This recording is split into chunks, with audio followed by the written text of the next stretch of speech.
Welcome to the Daily Wrap-Up, a concise show dedicated to bringing you the most relevant independent news as we see it from the last 24 hours. Sunday, January 28th, 2024. Thank you for joining me today. Important follow-up to yesterday's show. We discussed the Texas border. We discussed some very alarming realities around a lot of different things, but specifically we're going to talk about today is, sorry, I'm distracted by this flicker in the background. Let me try to fix that. There we go. My apologies for that. A lot of different dynamics around the Texas border conversation. And for those that actually took the time to digest and listen to my given long discussion about it, my full opinion about it, without jumping to conclusions one way or the other, you'll see very clearly that I do think something is going on there. We talked about weaponized migration. We talked about a lot of different things in the states' rights. We talked about the, legalities of the border of the national border versus the Texas border, which happen to be the same in this regard on, states that are along the national border and the legalities around that. And importantly, a really big focus on states' rights and what that really means. And one of the topics we discussed within it all was that there was a lot of hype and a lot of lies circulating. And by the way, what I said first was simply just to point out that nowhere in there did I suggest that this is not something we should be concerned about, or that there is no illegal immigration, or that there's not a politicized part of this. In fact, I said all those things, but it's a lot of partisan-minded people, I would argue, are very quick to respond to what they think is one opinion that means everything what you talk about. It's very nuanced. And again, I always stress that if you're able to see it outside of the two-party talking points, you'll have a lot more of a broad understanding of what's going on, and you'll be more objective. I think that's just a basic reality. But one of the things we discussed within it is the allegation of a suspected terrorist that was found very quickly within the partisan media, was diagnosed, this is who it is. He's an Azerbaijani terrorist who was arrested, and he's part of the Muslim community. And turns out that's not who he was. And we showed you that yesterday very clearly wasn't that person. Now, I am near certain that we found out who this person was. Actually, today, somebody sent this to me, and I'll show it to you. And in the research, it becomes quite clear. He mentions where he's from. He mentions where he was imprisoned. And then there's been both two things on top of it: artificial intelligence, facial recognition, as well as the fact that apparently he spoke up in Azerbaijan yesterday saying, that's not me. So who is it? From what we can see, the person who did identify where he was from and where he was arrested and the match, turns out that he worked for Mossad in Egypt, where he was arrested for working for Mossad as a spy. Now, this is interesting because of what we talked about yesterday and the possibility of some foreign entity driving that kind of issue. Now, that's largely what most people think when they discuss the weaponized migration. Very, I guess, certainly could be used against oneself, but usually done from an outside party. So we theorized about who, and what I felt made the most sense was Israel, which of course you could argue, as I said yesterday, is what's on my mind. And confirmation bias is a real thing that nobody can get away from. We just have to acknowledge that it exists. But nonetheless, I found points that I thought were very interesting and connective. And so today we're going to discuss that person right out of the gate and why I think that's the case, and then go over some other points that I think are very relevant. But most of the point that would relate to this were discussed yesterday. Now, we're also going to talk about an interesting point early about artificial intelligence and facial recognition. Interesting that there's an overlap there, but this is about this part of the story is it's really important. I wanted to include today, but it's not as, I usually try to keep kind of a flow through all the topics today, as much as there's a connection there. This is just something I needed to talk about today because of how unnerving the story was. Artificial intelligence recognizing a person, claiming they were a thief. Person walks into the DMV. They arrest him because they say you were identified as this person from another state that was charged with this crime. He was arrested. He was beaten up in prison. He was raped in prison. He was released, and turns out it wasn't him. Artificial intelligence made a mistake. This is the dark reality of where this goes, and whether that's an accident or could have been done intentional. Both of those things are what we really worry about. It's a very disconcerting reality. And I want to make a point about where that's going. And then, of course, we're going to talk about predominantly the latter half of the show, the United Nations Palestinian Refugee Agency. Now, it's a story that's been building on the side. And as you guys well know, there's so much to talk about. And as you also know, I like to make sure we're thorough and we have discussions about it. And it's not just some quick, here's the point, and move on. And maybe some people prefer that, but I think it's important that we understand these things. And so it's more difficult for me to kind of just shoehorn in these large topics. And so I put things off. Like, for instance, someone was just giving me a really hard time. In fact, the person who shared this with me, thank you for that person, but gave me a really hard time about not talking about Texas earlier. And it's just so easy to criticize somebody for not talking about something, when it's not as simple as saying because you don't talk about it, you are, whatever you assume into it. In this case, it's just that I could my opinion, as I expressed, is I feel that we're being set up. And I think that doesn't mean it's fake, but I feel that there's a psyop going there. And I was thinking in my mind up until now, and I still do, that these other things were larger, more important for the world. But I can clearly see that this is building into something very alarming and clearly being used. And so I decided to talk about it. Same thing with all the rest of there's a lot of different things we could get into that sometimes you just don't. And that point was UNRWA, or the United Nations Palestinian Refugee Agency. That's the acronym. It's been building, and they've been accusing them of working for Hamas. And there was a couple of things that were floated. And I've seen this building for like a month now. All of a sudden, it's become this really prominent topic. And I've got all the data to back up, and I want to go through this. And there's some new things we just found today from people on Twitter and other platforms showing you that this is a very obvious operation. Now, that doesn't mean that there might not be an overlap in there. And I'll show you what I mean by that and why that doesn't have to mean exactly what they're claiming. And in fact, by default, wouldn't based on 1 or 2 or even 12 people. But that this is, in fact, a very clear operation or agenda by the Israeli government to 1, attack everything Palestinian, but 2, make sure that the one last saving grace they have, which is the only place they're getting any kind of help or aid or security or shelter from, is removed. And I think this is just, and the fact that the United States government comes along and other countries, and literally after everything that happened, sanction the only group actually helping, even if you believe everything they're saying, and not doing anything about it's just, this is unparalleled. And we're going to talk about that to finish. So let's start today with this topic. Now, we just went over this yesterday. Make sure you watch this. I think it was a very thorough and important show. I'm sure you'll disagree with something, but listen to it, consider it. And as always, I argue it's really irresponsible to jump to the conclusion that because someone has a different opinion that they are a shill or a manipulator. Consider that always, with me and anybody else. But unless you've got something that actually gives any kind of evidence at all in that direction, it's ridiculous. That's what a lot of the partisan players do today. By design, that's being designed that way, that you reflexively dismiss or you accuse without any evidence, a la Twitter files and the way it all goes today. But my point saying that is that this is a contentious topic. I get it. There's a lot of people that would quickly react to, whether I want to use the term invasion or any number of things. Being objective seems to confuse a lot of people today. Considering possibilities is not accepting them.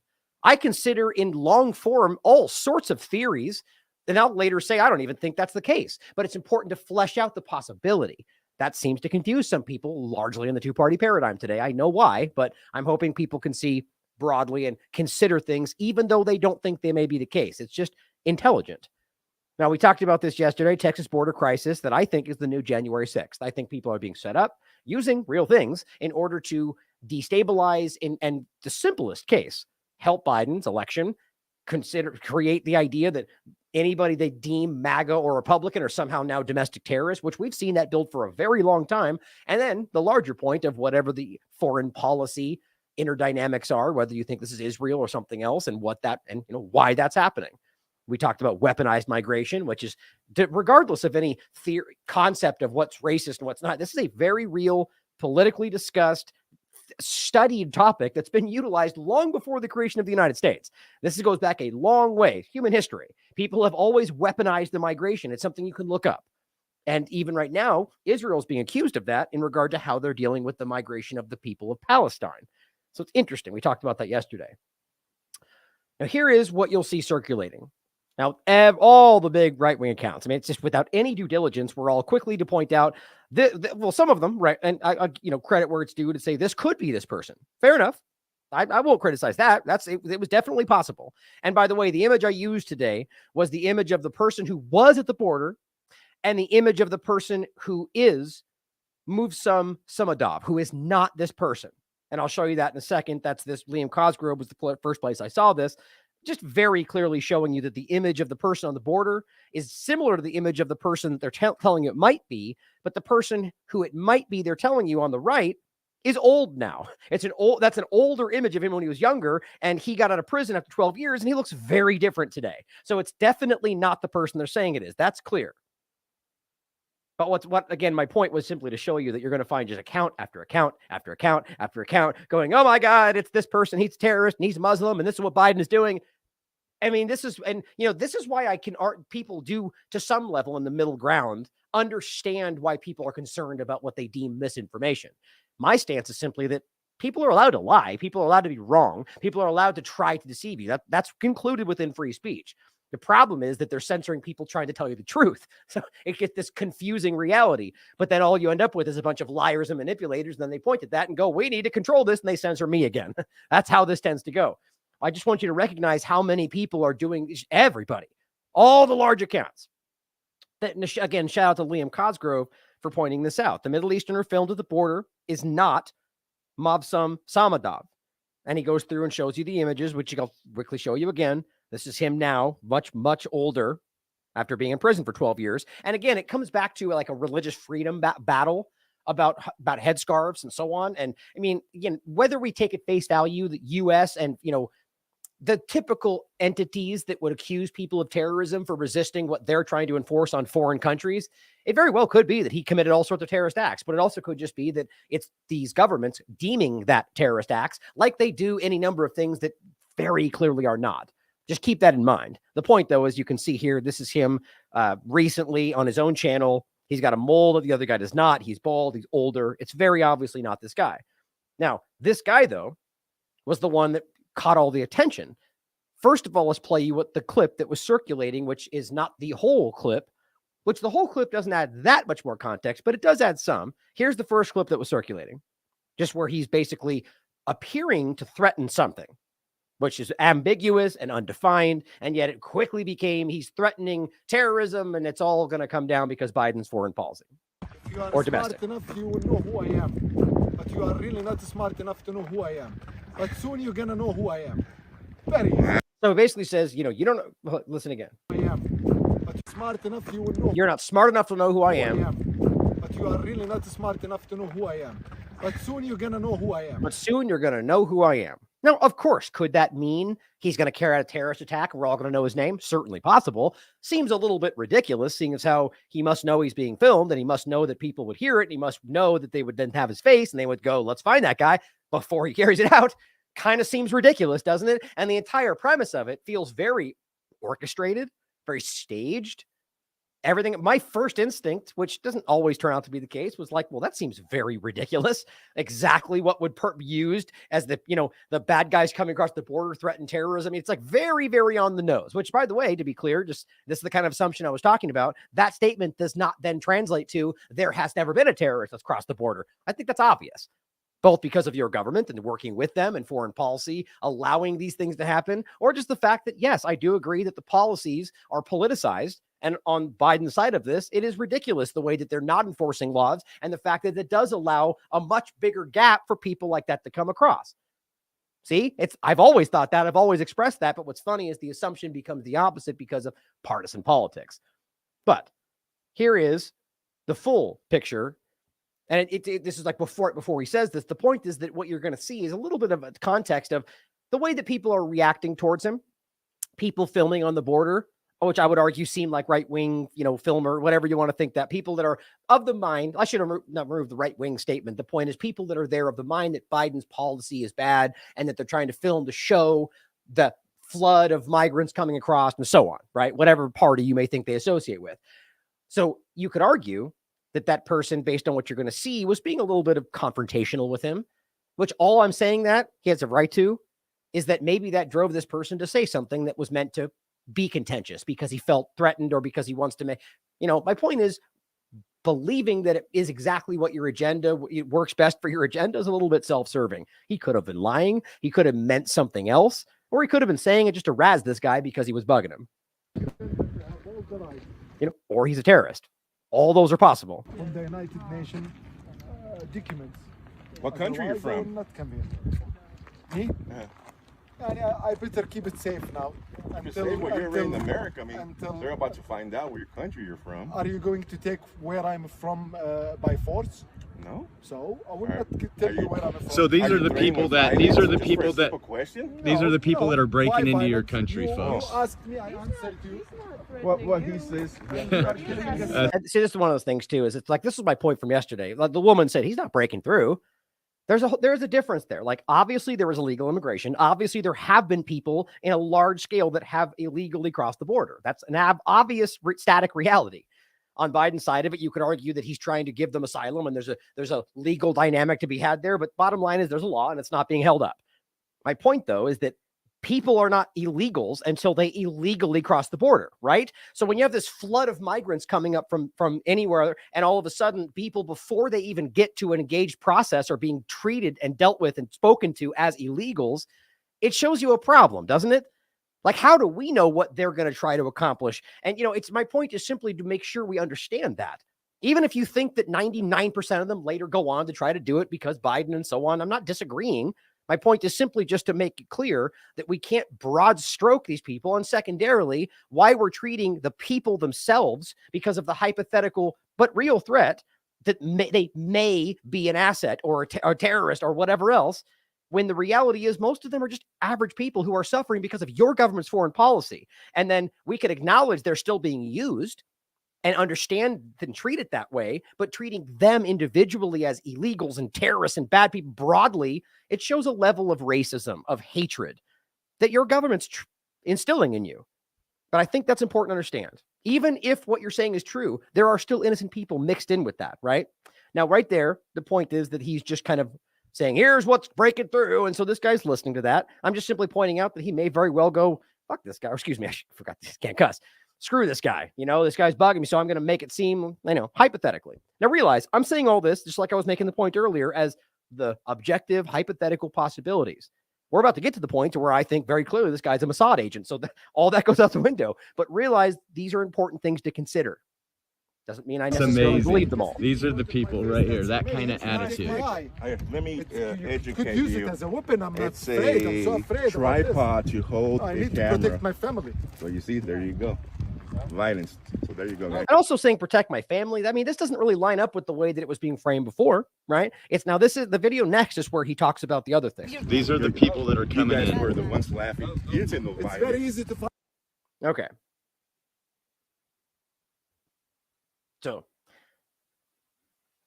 here, Sir Thinks a Lot is the person who shared this with me and says, I think you saw the first video posting that it wasn't him, but have you seen this? So thank you, Sir Thinks a Lot, for sharing this with me. Now, this is a post from, the typical things you're going to see in the partisan media. When terrorists enter country illegally, thank you. Even though at this point he has yet to cross in any way, so there's nothing illegal happening. And secondarily, you don't know who he is, and you're assuming based on things circulating online. Typical partisan media. Certainly could be. And in fact, I very much do think, based on the next part, that he is. I mean, you could quite frankly, let's be honest. Do you think CIA agents committing crimes around the world are not terrorists? Like, let's be real about that. Just because we think of them as our intelligence, some of the things the CIA do around the world are the worst things that happen in the world. And yet we just don't do that. We don't call them those names. It's only reserved for certain colored people in certain parts of the world. The point is, if it's a Mossad agent who is actively committing a crime, you could use those words the same. Now, this is the video you just saw. Now, here is this person saying, and this is just firstly what he's pointing out. He's a Jordanian engineer named Bashar Abu Said, who was imprisoned in Egypt for recruiting for the Mossad. Now, that is a real person who was, in fact, imprisoned for working with Mossad. Here's the actual article. I'll go over this in 1 second. And he includes the link to one of these articles. And he says the guy on the border was matched using artificial intelligence, coming up as Bashar Abu Said, but the image was over 10 years old. He says Mobsum Samadov came out to the press in Azerbaijan and said that was not Kim. Now, these things are true. The point is these are ultimately irrelevant to the fact that you're going to hear what he has to say, which is provably not what, blanking on his name, this guy, Mobsum Samadov, went through. right? He was arrested in Azerbaijan and spent 12 years in prison. And again, he just spoke on his own YouTube channel and spoke up in public saying that he's still there. So that's clear, right? Ooh, went back too far. So the point is that when you hear, maybe I'm going to read this next. This article goes into the fact that this guy that we're talking about did spend 10 years in prison, not the one we're talking about in Azerbaijan, but in Egypt for working for Israel for espionage and literally trying to recruit people and technological aspects, telecommunications aspects and sectors for Mossad. We'll go over this in 1 second, but this feels like it makes more sense. Let's watch this first. Now, this was the same guy basically pointing out, the same thing. Here's a terrorist, the same name, even though that's clearly not him. Now, here is a video that's important where he both claims he's a Jordanian citizen, which then clearly shows you that it's not, assuming he's saying the truth, which again, he could be lying. But again, the face doesn't match the other one. And that he's from Palestine. Now, if this is a guy who works for Mossad and is from Jordan, it's interesting he would say he's from Palestine, isn't it? Makes more sense to me that that's because the narrative is bad guy terrorists working with Hamas are going to be coming through your border, just like Netanyahu said. Now, is that what's happening, or is this a Mossad agent saying he's from Palestine? But listen to the clip. Yep, no worries. ليش مكتوب اسبانيول عندي هون؟ لا English. My wife, she doesn't Oh, speak that's Spanish. Spanish. Yes, and here's nombre. Those are in English. Nombre y apellido is your, Yes, this is the name. your name I and know. last name. País. País, country. Okay. Edad, años. How old are you guys? Okay. ¿A dónde vas? Where are you going? Okay. ¿Quién te espera? Who's your family or friends? Okay. And then the phone number of where Easy. you're going. Easy. Yeah, if you have any questions, go. Mostly everybody that comes through speaks Spanish, I so understand. We learn Spanish in our way. A yeah? little bit. A little Alright. bit. After 3 months 3 month journey.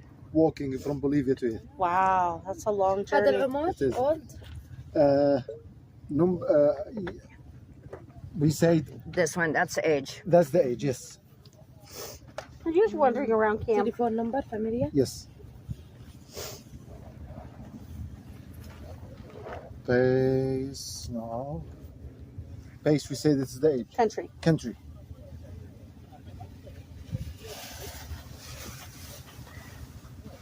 And here is the age. Yeah.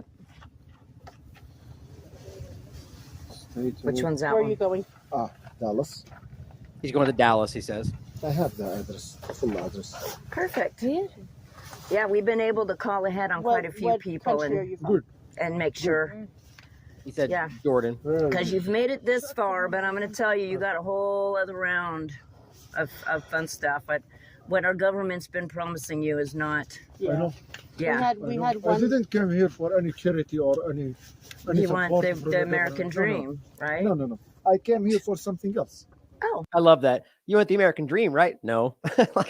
like the illusion that these people have, that these people are fleeing to some, like, not fleeing from the destructive forces of your foreign policy and your government. It's just funny. It's rarely is it about we're fleeing for the American dream. It's that, the reality is even Americans are becoming quite aware that that's not what, if it ever existed, it's not what we're living through right now. But his response is interesting, right? And this, again, very well could mean something, or just that something, or could be benign. fun stuff. But what our government's been promising you is not. I know.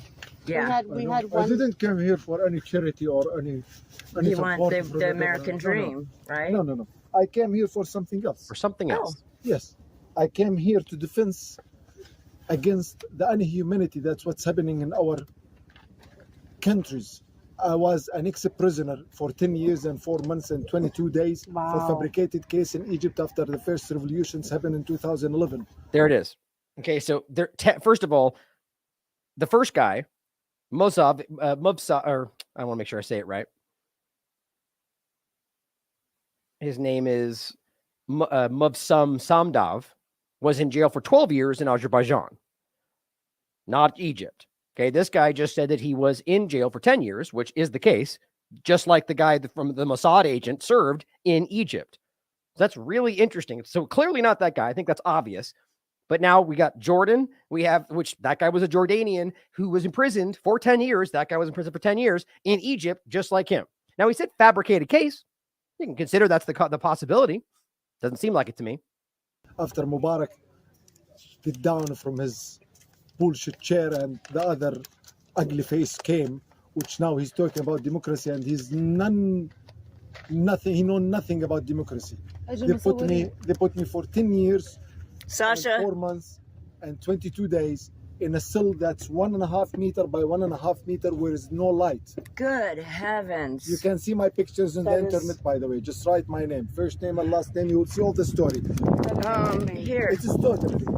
this is my personal business card. Please. You can call or text me. Perfect. And I've got, I've been documenting down here for 3 years. What's going I on? have all the Hit me proofs up, about share my your share, links. my I'm interested, if there's somebody in the area that would somehow have access to what he wrote down there, what name did he put down? That would be interesting. What was the information? What did it pertain to? my case and other teenagers that are dying inside the jail. They already dead and they just bury them or just give them to their family. It's just heart attack, and it is not heart attack. It's totally bullshit, not heart attack. That is sad. Even in Jordan, even in Saudi Arabia. There it is. So Come on. I didn't come here for charity. I'm an executive chef. By the way, I'm graduated. My first degree is a telecommunication engineer, and I had my company before the arrest, and it was very good satellite connections company. And after, I had another degree in hotel and restaurant management, and I take it step by step until I reach an executive chef. Right on. So Good Yes. for you. Thank And you. God, I just thank you that you're leading the Thank you. steps.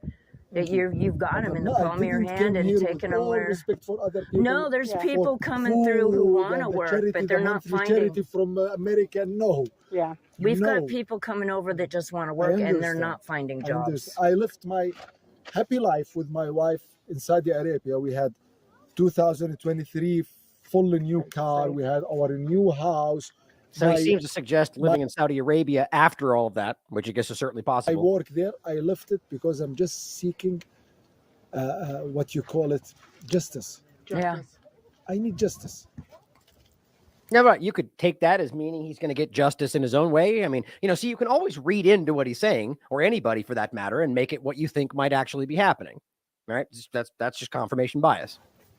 So Amen. this is why I came here, because I Good. know America is the country of justice. Amen.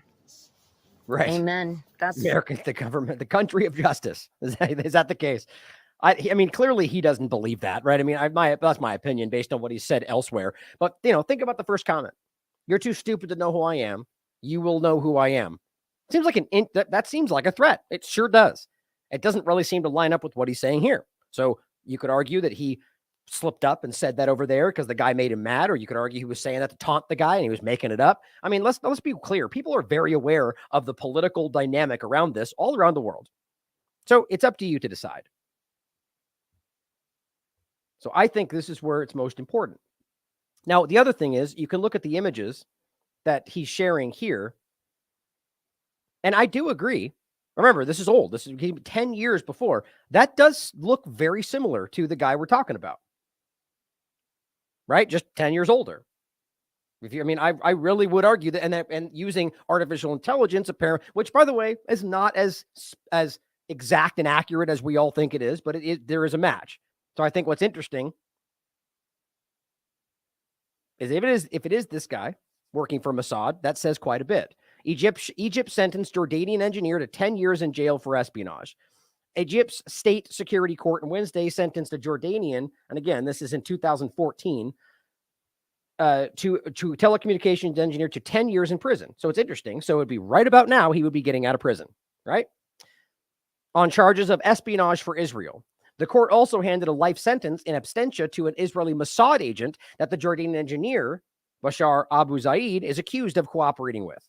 Egyptian intelligence arrested 37-year-old Abu Zaid in April 2011, accusing him of intercepting international calls and redirecting them to Israel to enable Mossad to monitor them. He was also charged with collecting data on some of the employees working at the telecommunications sector with the aim of recruiting candidates to work for Mossad, probably trying to blackmail them into some way to doing what they want. And just you'll find a lot of different articles about this. Here's another part of it saying that and this was when it actually happened back in 2011, saying that he's accusing Egyptian billionaire of plotting to poison him, which essentially arguing that that's in a way admitting that he was doing certain things, but this is why. It's an interesting dynamic. Now, before we go past that, to me, based on what we talked about yesterday, the overlaps of the obvious reality, first of all, of Greg Abbott in Texas, having recently gone to Israel more than once in the past, being an aggressive Zionist, voting in anti-BDS laws, which are unconstitutional. Why in the world a governor of a state is going to Israel so frequently anyway is something we should ask. But then realizing that just at the end of the year, he was in Israel, I think it's a question that we should be asking. And now suddenly we have a person who appears to be, based on his own sentiments and his own location of prison, a Mossad agent. Or at the very least, it's not the person who all the right-wing media are hyping as somebody who is more so aligned with the ideology that can be led against Iran and the rest of them. It's very interesting how all this is coming together.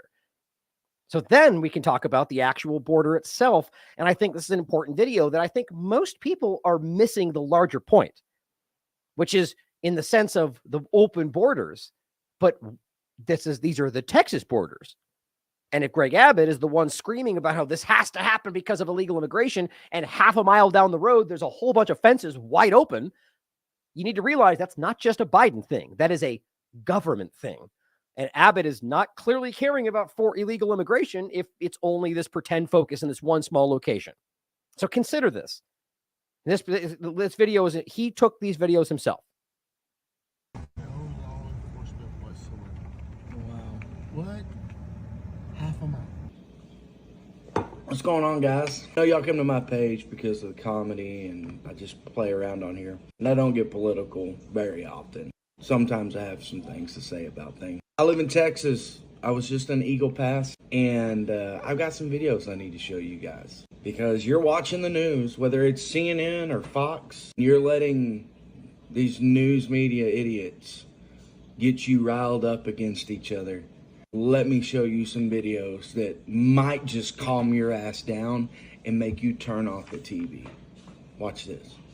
All right, so this is the wall, the fence that we put up. And they put up a secondary fence because they opened the gates. There's some armed guards with some pretty serious weaponry. Pretty intimidating, right? Here's your razor wire in between the two bridges that are in the entrances into Mexico and also the entrance to Eagle Pass.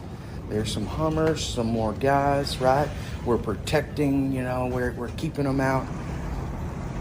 This is 0.5 miles from that area. 0.5 miles from where they set up their cameras. 0.5 miles from where they have all the people there. And it's right down the road. I left this long to show you just how short of a drive it is for us to get to a point where all that we just saw does not matter. And they're just getting you riled up against each other because it's election time. And right about here is where you're going to see it.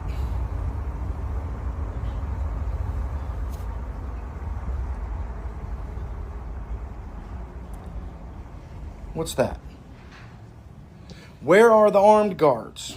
Now, what's important to look at with this, I know there are discussions circulating about, welding the fences open and so on, which that seems impossible to verify.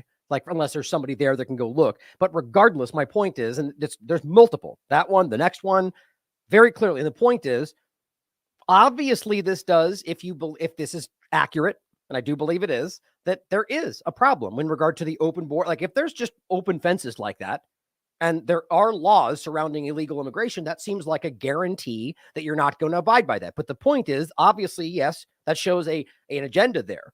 But not just from Biden's perspective. If you have Greg Abbott, who, again, let's remember, he's been criticized by the right aggressively up until this point as not doing enough, right? But the point is now suddenly standing up and kind of being the champion of the battle here. Even though, again, he does not largely align with a lot of these talking points, but ultimately is allowing that. And I said the same thing before. Why did only now do people care about this? This has been going on long before this month. Right? I mean, if it was such a big deal to deal with this, why were we talking about this a month ago or a month before that? Some people were. But the point is, that's the Texas governor choosing to hyper-focus on this one area and the razor wire conversation while leaving fences half a mile down the road wide open? And secondarily, why are there only people and only media and all this big circle around that one location? I completely agree with what he's saying. And that's what I was saying yesterday. We're being played, which doesn't have to mean fake things. I actually just commented that while I was playing to somebody else, that I think the most successful psyops in history always use real things and real events and real people. That's how they work the best. So understanding that it is weaponized migration, in my opinion, doesn't then mean, or the point is that just because you call it a psyop doesn't then mean that there's not a real action of weaponized migration taking place. They're using these things intentionally to, I think, like I said, it's the new January 6th, to one, drive people who can then be called domestic terrorists into taking action violently. I mean, look what they just said, go down and defend and take our border back. Or Trump says, let's send the National Guard from the other states to, essentially the argument is to, I guess, stand against the federal government. Now, of course, you can argue they're doing that to maintain the peace. Same thing the U.S. military says around the world. How's that working out? The point is that it's regardless, you're sending a violent force at the butt of a gun to defend against the federal government, which arguably there's a legal constitutional area where that might add up. The point, though, is that they're going to later point back at this and say that was a real call to violence. I mean, and I'm not even saying I agree that that's the logical point, but they're going to use this likely to remove Trump from more ballots, as well as anybody that tries to go down there to violently take action will be arrested. And that doesn't mean you shouldn't do it. You do what you think is right. At the end of the day, though, I believe it's a trap, and I do not think playing into that is the smart thing to do. Where are the AR-15s? Where's the razor wire? Where's the gates? That's half a mile from where the media is blowing up that Texas versus the feds, that we're having this big battle. So that was one gate. That was the very first gate that I saw. We drove down a little bit more. There's one. It had a chain on it. So you keep driving down the road. You got Trump's wall doing its job. Not even a door there. This one has never even had a gate. So to me, doesn't matter if you're Republican, Democrat, liberal, libertarian. It doesn't matter what you are, and you're posting about this Texas versus the feds, and we could have a civil war. I'm telling you right now, if a civil war breaks out, it's not because there's something good to fight over. It's because it's election time. It is because the news media is corrupt and you need to turn the TV off. I don't care what news media you watch. Just go down there and look yourself. Go look. The things that they are saying that the feds and Texas are fighting about is a stretch that is not even a mile. How long is the border? They can just walk right over, and those gates keep going and going and going and going. I know you're thinking, well, just 2 gates. No, they're all open. Open all the gates. It's a whole hoopla over this little bitty section in Eagle Pass in between a bridge and a bridge. Only place that there's guards. So if you can't get in half a mile of our border, you just walk down the road and you go across the border there. All you folks posting about this, you've picked a side and you think you're doing the right thing. But all of you need to reevaluate the country you live in and the information that's being given to you. Because I wanted to be on the Republican, I wanted to push on the Republican side. Hell, I'm from Texas. I'm in the middle no matter what usually, but I wanted to lean towards that side. And once I got down there, I was like, nope, I don't know. Believe what you want to believe, but I recorded those videos. No one sent me that. I don't know what else to tell you guys, but turn the TV off. Yep. Exactly. I mean, you have to agree with everything he's saying. Quite frankly, I would disagree with one point, obviously, that I do think there's plenty of valid things to fight for, even things that might lead to the level of violence. But in my mind, as I've always told you, my personal opinion is violence begets violence. And I think there is another way forward. Doesn't mean you have to agree with me. Like, that's one of the things that people get really upset about. My point is you can make your own decisions, but I personally find that is not going to achieve what you think it will. My point in saying the first part is that there's a lot of valid reasons to act in violence. If you're being attacked, if you're defending your family, but those parts for me are specific and unique and should be reserved for desperate times. And that's my personal opinion. Nonetheless, all of what he said there, I agree with, that it's obvious that we're being played. And I think that it's interesting, again, that people tend to see that and go, see, it's an open thing, it's Biden's, but you have to realize that that's Greg Abbott's border as well. And the idea is that these fences are being left open. There's no media coverage right down the road. So to me, it's just like we were saying, it is your government doing this. And clearly both sides playing into this hyper focus in this one location. Which again, if we overlap that with the reality that Greg Abbott is clearly a very tight entity with the Israeli government, and we can see all these different manipulative factors, and we can see that it looks like a Mossad agent was recently trying to cross and making it look like he was coming from Palestine, he was threatening things. I see a bigger dynamic happening here that is bigger than just an immigration conversation. And of course, the people that talk about the weaponized migration, you realize that this is stemming from groups like Israel. The idea of flooding the country in order to both create destabilization, but also create the hatred and the animosity towards the groups that Israel's currently trying to ethnically cleanse. I think that's important. Now, again, I understand that we all have confirmation bias, and it's something that's on the tip of my mind. I get that. Think for yourselves. It doesn't have to be that. I just think this is what makes the most sense. And of course, I will never tell you this is the case unless I think I can prove it. That's always important. Now, I want to overlap this, like I said yesterday, with a really interesting conversation. This is a great article from Matt Taibbi. I don't agree with everything that's said in here. I rarely do, but I do think this is an excellent article, and I think it's worth your time. It's called, Is the Electoral Fix Already In? Now, there's a lot of points in there, some of which I skip over because I want to focus on one specific thing in this, that it's a foregone conclusion going into the election that everybody's going to cheat because you know why? The other side's already trying to. It's like we're in kindergarten. And you know what? It's almost as if these people, again, the average politician level that I don't think are that intelligent or really that have, they've got power to a degree, but aren't really in the know that they are buying their own BS to a degree, right? This is like talking about the idea of, let's take any war. Like, let's take the Ukraine-Russia dynamic where suddenly they're giving them cluster munitions, despite the fact that they would criticize anybody else before that for doing those because they are a war crime, and saying, but it's because, Russia's using them first. I mean, why do we accept that as a moral and intelligent and mature argument? They did it, so we're going to do it too. Well, you're supposed to be the one setting the tone for the rules-based international order. The argument becomes, well, they did it first, so it's okay. Like, it's just crazy how childish that is. It's the same thing that we're seeing here, that these people are already, just like with 2020 and even before that, setting the tone that we already know Trump, we can't let Trump come back to power because he's a bad guy. Well, isn't that the whole point of democracy, that you don't get to make those kind of decisions? But we already know they did this. 2020, they put the article out, actually in 2021, saying, look what we did. This shadowy group saved democracy by basically breaking democracy. It's ridiculous. So now we're watching it happen all over again, but it's happening in every possible way, which, by the way, is just a window into what has always been happening. Every side cheats in every way that they possibly can every time.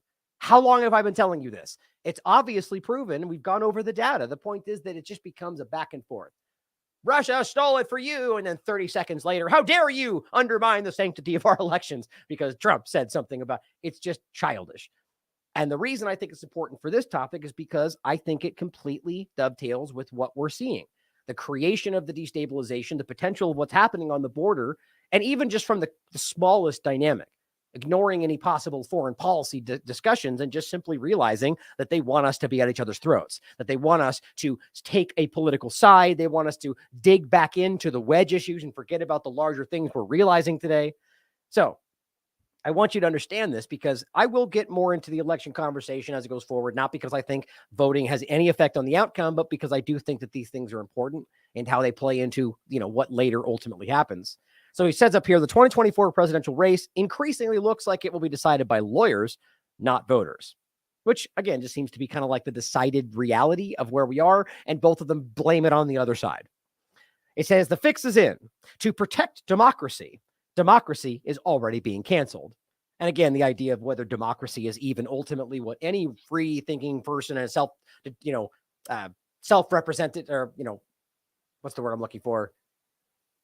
A government of some level of self-representation, or I'm blanking on the term, not democracy, but just the idea of obviously I think it's obvious this country was founded as a republic, a constitutional republic. So the term democracy is a manipulation in and of itself. Mob rule is ultimately what it amounts to. But the point is that whether we even have that is the obvious debate. And I don't think we do. I think that's a foregone. I mean, it's provable. We are an oligarchy at best in this country. Or they are, the government. But now what's interesting is the way that they've already started talking about, as they mentioned in this article, it's not just democracy anymore. We don't just protect democracy. We protect our democracy, which is not your democracy. There's an important point there. He says, we just haven't admitted the implications of this to ourselves yet. On Sunday, January 14th, NBC News ran an eye-catching story.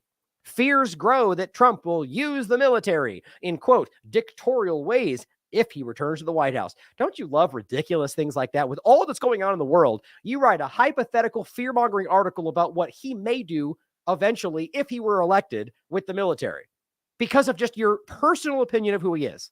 Which I have no strong, high opinion of Donald Trump, but the idea that you're going to assume he's going to use the military to achieve, I mean, isn't that what you already do? Yes. But you see, the point is that they do it because they're the good guys in their mind. Same thing of foreign policy. We're allowed to act this way or destroy that or occupy there because we're the good guys. Hardly the reality. But this is just a smaller dynamic of the same thing. So you're using the military right now to justify all sorts of illegal actions, but Trump can't because he's a bad guy. It says it described a loose-knit network of public interest groups and lawmakers that is, quote, quietly making plans to foil any efforts to expand presidential power on the part of Donald Trump. Does that sound like democracy to you? But it's okay, right? Because they're the shadowy elite secret group of good guys fighting for freedom. So we're told. The piece quoted an array of former high-ranking officials, all insisting Trump will misuse the Department of Defense to execute civilian political aims. Which again, that's just politicians. Since Joe Biden's team, quote, leaked, which obviously was deliberate, a strategy memo in late December listing Trump as an existential threat to democracy. As, again, the joke being that this is what we're not protecting a democracy, we're protecting their oligarchy, and they're just fighting over who will steal from you the most. It says, as campaign 2024's central talking point, which again is that Trump is the big threat. It's not going to work for Biden. He's lost everything in his desperate support for genocide. But it says surrogates have worked overtime to insert existential or democracy in quotes. This was no different. Now, to what I just said, in no way am I saying I believe that the voting is the true outcome. You could argue there's an effect, which would then explain some of the actions that get taken, but I still don't believe it actually affects the true outcome. But it still matters. Their orchestrated opinion through you is important. That's why they do it. So it's not to necessarily say that is about the outcome, but really that they need you to believe that. So I do think that's a paramount objective for them. But you've heard these two terms constantly, haven't you? Our democracy, the existential threat. He says, like any good, and this is a quote coming from declared former CIA and defense chief Leon Panetta, like any good dictator, which is apparently a foregone assumption about Donald Trump, he's going to try and use the military to basically perform his will. Again, how in the world could you possibly know that? It's just this floated general idea. And again, isn't that what they all do? It is. I mean, you could frame it as it's in the interest of the country or it's the living embodiment of what you all collectively vote for. Hardly. We all know that's a childish fantasy and not really what's happening. They are acting in the interest of lobbyists. They're acting in the interest of Israel. But when Donald Trump steps in and does the same thing, but more transparently, apparently that's the big problem. And I think that's really what it is. But again, this is not about the outcome of the vote, but getting you to believe that somehow the person that they want to put in there would be better. But again, I'm not going to pretend I know what they want to happen. Maybe I'm wrong about voting in general, but I do think that right now it seems to make the most sense that Donald Trump or an RFK Jr. seem like a more logical choice here. But aside from the agenda, like the individual level, like the Nancy Pelosi's and Maxine Waters of the world, I truly believe they very childishly despise this man. And so that does play into factors about things that they do have some level of power, despite, in my opinion, not truly being the ones in the know. Which is not that hard to see when you look at the way these people talk, or the fact that Nancy Pelosi can barely seem to mumble out her words these days, but they're still apparently in power. An article implied a future Trump presidency will necessitate new forms of external control over the military. Now, what's interesting about this is I actually think that this seems like with the way things are working, that this might be the smart move, regardless of whether it's Trump or Biden. But even though I don't think Congress is actually acting in your interest, to have more voting power involved in this would probably make more sense, in my opinion.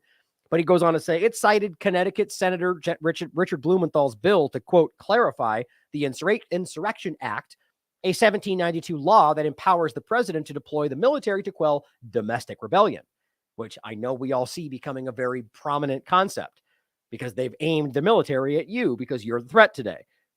But it says Blumenthal's act would add a requirement that Congress or courts ratify presidential decisions to deploy the military at home.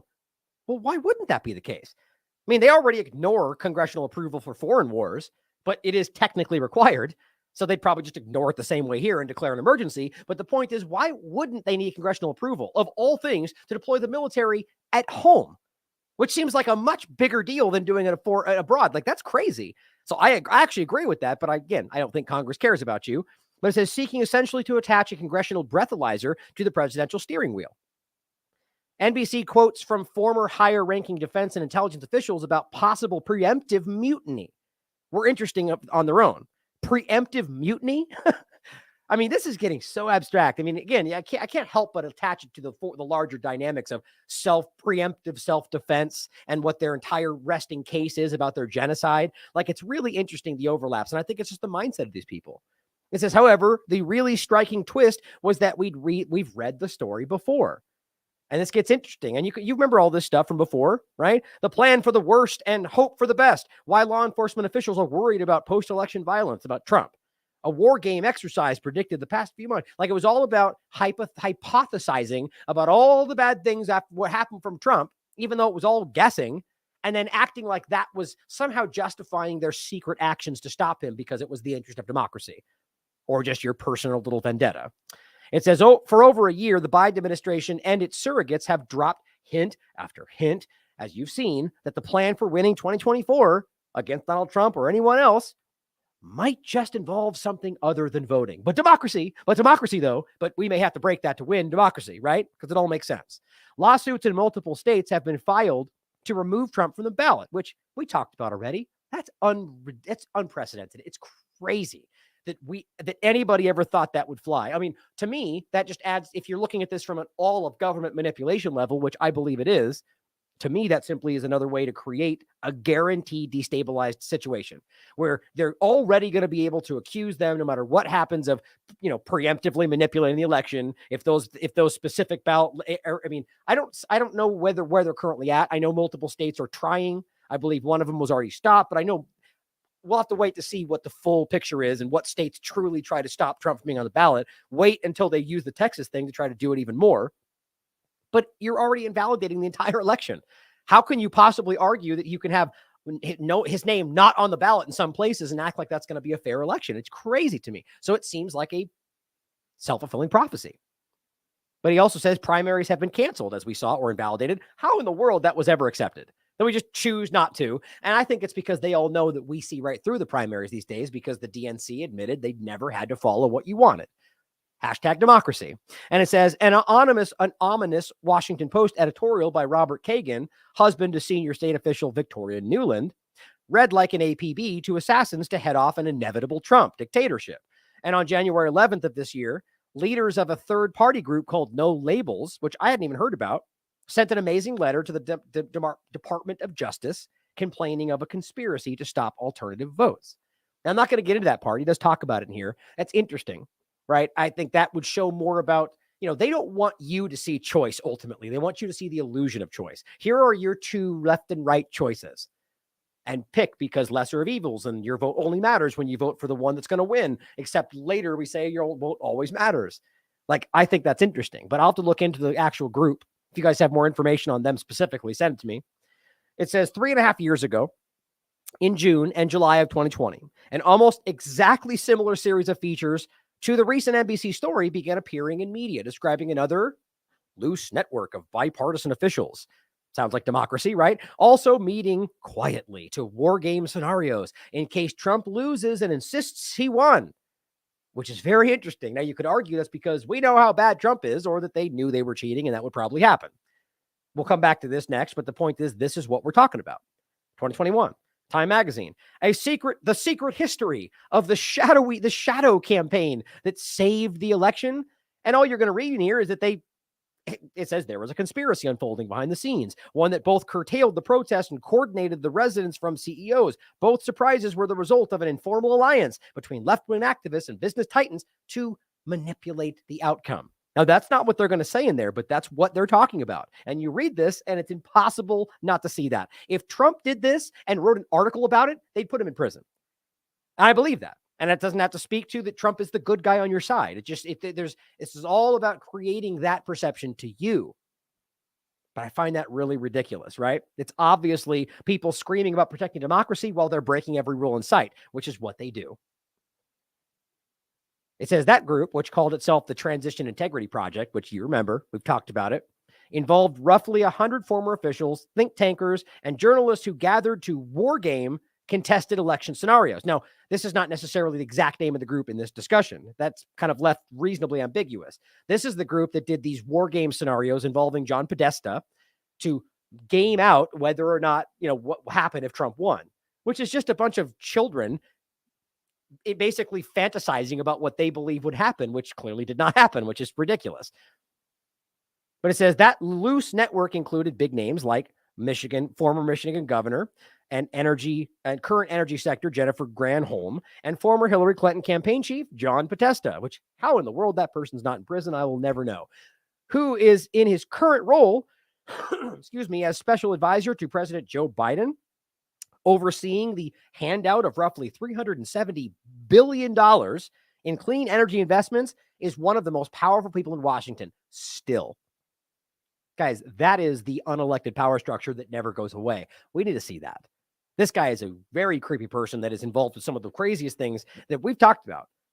And it's pretty hard to deny what we're talking. I'm not talking about the things that people haven't proven, the theories of videos you might have seen. I'm talking about things that we can prove. And the reality here is that somehow he's involved with what is clearly the biggest, that is the $370 billion in investing in clean energy. That is the Great Reset angle to a degree. It says the TIP was hyped like the rollout of a blockbuster horror flick. And these titles, like in a second term, No One Will Hear You Scream, stories in NPR, the Financial Times, the Atlantic, the Washington Post, and over a dozen other media outlets outlined apocalyptic predictions about Trump's unwillingness to leave office and how this would likely result in mass unrest, even bloodshed. All it did was set the table for the preemptive idea that we're going to have to break the rules because this is what he'll do. Even though he did obviously argue that he was cheated, which I believe he was. I think both sides cheated, but it didn't end up the way that they said. Not because of action they took, but just because it just didn't. A typical quote from the TIP co-founder, Georgetown law professor and former Pentagon official Rosa Brooks, who told the Boston Globe that every one of the group simulations ended in chaos and violence. Whitney and I talked about this because the law is almost helpless against a president who's willing to ignore it. You mean all of them then? Okay, right. That's the willfully ignorant image of the fact that only Trump was you're literally discussing how you'll break the rules to stop a guy who is going to break the rules. And you can't realize how ridiculous that is. Podesta played Joe Biden in the TIP simulation, which we talked about. And in one round, this was the main focus for one of the things Whitney and I talked about. He refused to accede to basically allow Trump to win, threatening instead to seize a block of the West Coast states, including California, absurdly deemed Cascadia, and secede. Podesta's frankly ridiculous move, as one TIP participant described it, was so over the top that the player leaked it to the media, and they talked about it in the New York Times, which I don't believe that last part. I think it was designed to go out. I really do think that was part of this. But what's hilarious is that isn't the whole idea that they're talking about Texas seceding? They act like that's crazy Republicans, and they literally game plan how they're going to do the same with California. They're all hypocrites. But what this ultimately came down to is that they're willing to fracture the country just because they don't want to let Trump win.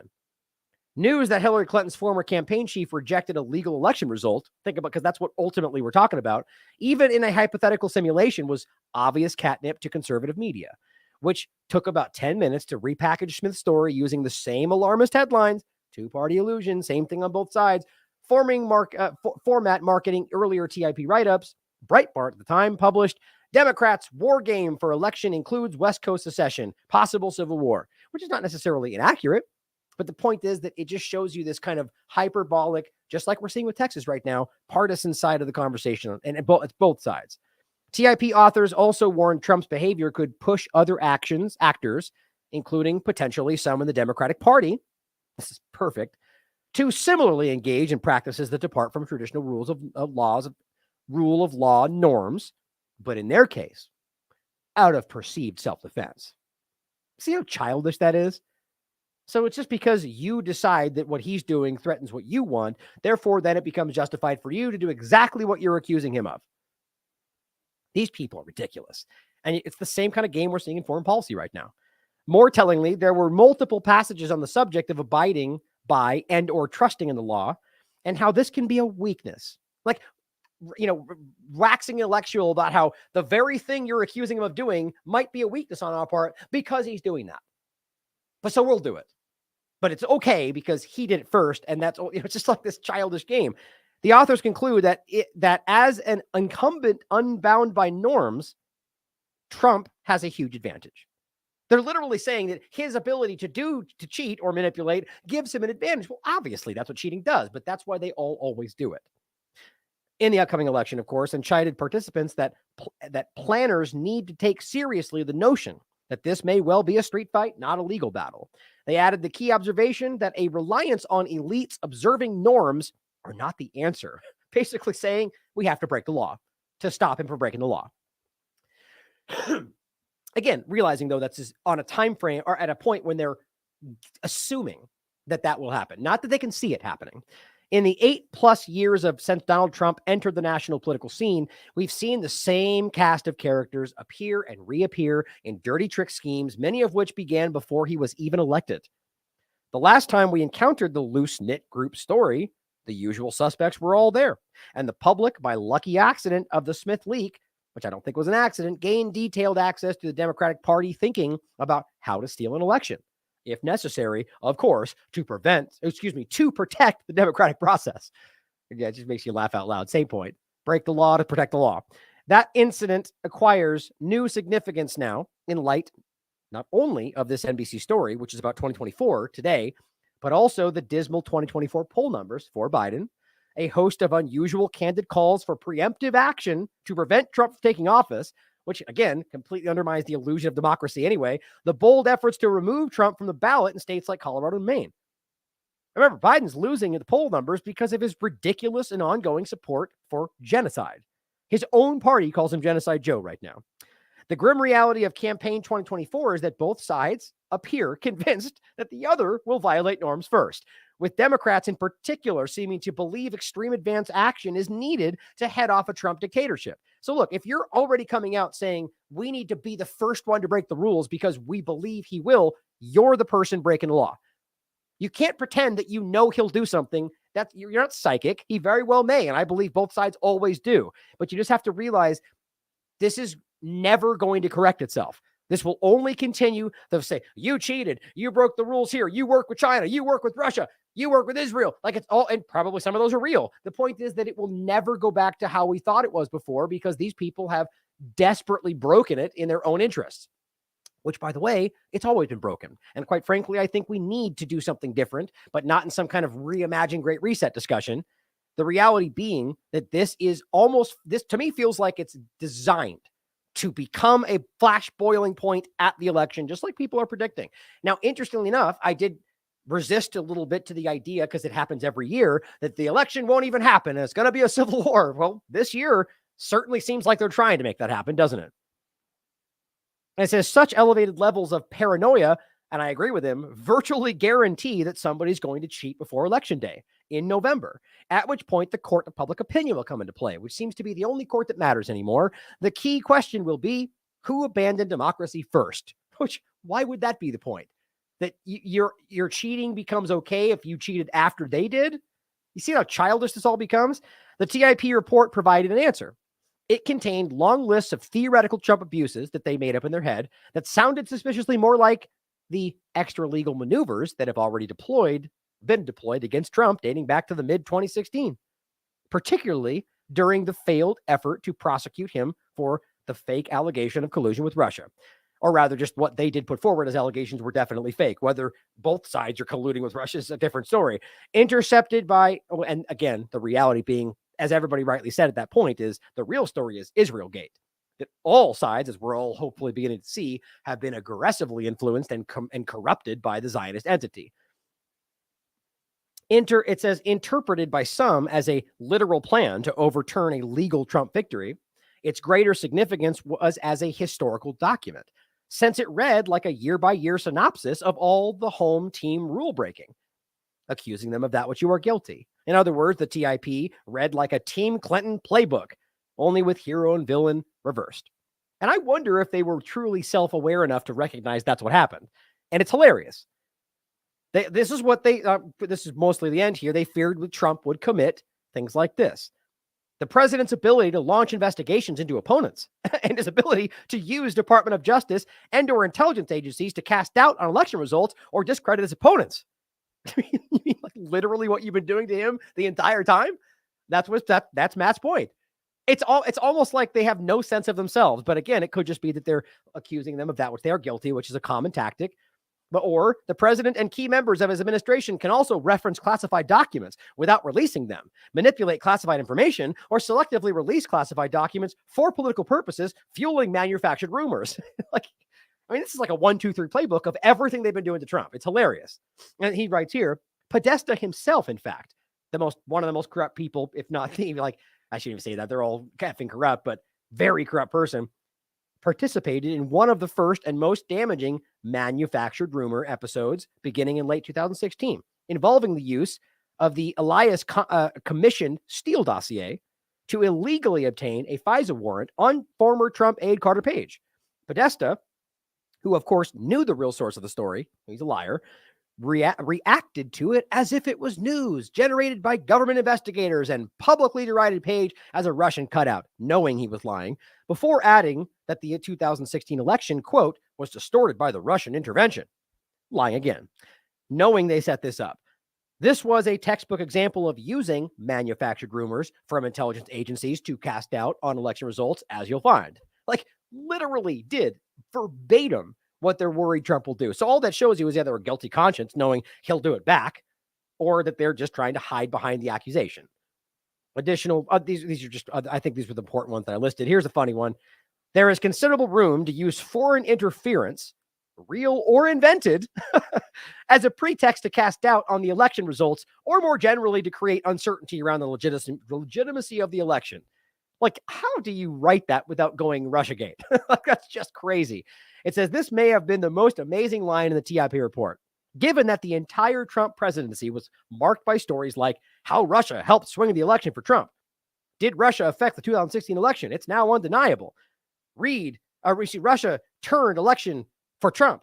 Clapper believes. Yes, Russian election sabotage helped Trump win. This is Bloomberg, PBS, New Yorker, Wired. Or as his favorite, CIA director wrongly says U.S. found Russia didn't affect Russian election results. NBC. There was so much Russia hacked the election messaging between 2016 and 20. Matt Orfalea made a great movie about it, more than one, in fact, which you should watch. It's hilarious. I think I played it before. And after Biden won, headlines like Putin failed to mount major election interference became the normal. So they're doing this and they already have, and we can prove it. And then suddenly nothing happens. And they go, look, we stopped them somehow. And it's just the talking head media. Lastly, he says, all this is laid out as background for the coming 9 months of campaign chaos, which I think is clearly engineered. If we even end up having a traditional campaign season, which that's not necessarily to say because of the Civil War. That's because they're the ones already telling you that to protect democracy, they need to break it, kind of. So it's like, I get the strong sense that this is going to be pretty crazy. Revolt of the Public author and former CIA analyst Martin Gurry summed up the situation in a piece for the Free Press titled Trump Again. The question is why. This is what the money quotes. The melody now exposed is this. The elites have lost faith in their representative democracy. The elitists have lost faith in their I can't speak, the elitists, I'm just rephrasing it correctly, have lost faith in their illusion of democracy to smash the nightmare image of themselves that Trump evokes. They are willing to twist and force our system until it breaks, which is that you apply that logic to anything. They are willing to burn everything down to make sure they get what they want. The implications are clear, it continues. Not only Trump, but the nearly 75 million Americans who voted for him must be silenced and crushed. To save democracy, it must be modified by a possessive, our democracy. Now, when I read that, I went, whoa, that if you really take a step back and think, and they've done this near ubiquitously, transition to saying our democracy. They threaten our democracy. Now, you could just read that as our collective democracy, but interesting that they used to just say it's a threat to democracy, right? I think it's interesting. Now, maybe you could read that as benign, but I think that's very telling that they're now talking about their democracy, not yours, theirs, and that they need to protect it from you. Interesting. Now, he finishes by saying many who couldn't stand Trump would never vote for him and have been willing consumers of the awesome amount of propaganda published by the Trump subject, on the Trump subject, now need to face the fact, and hear this, guys, they have been had. And quite frankly, I think the Republicans need to hear that too. Transformed into the avatar of all bad things, which I think Trump is ridiculous. I think what his own history shows you who he really is, and he's lying about most of what he says now for presidential runs.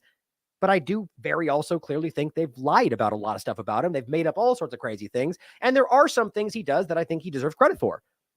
Right? He's a pretty savvy person in some aspects, but to make this, like, as he says, all bad things just equal Donald Trump. I mean, it's a childish manipulation. And he says this vision of the uber villain Trump has been used to distract mass audiences from the erosion of norms at home.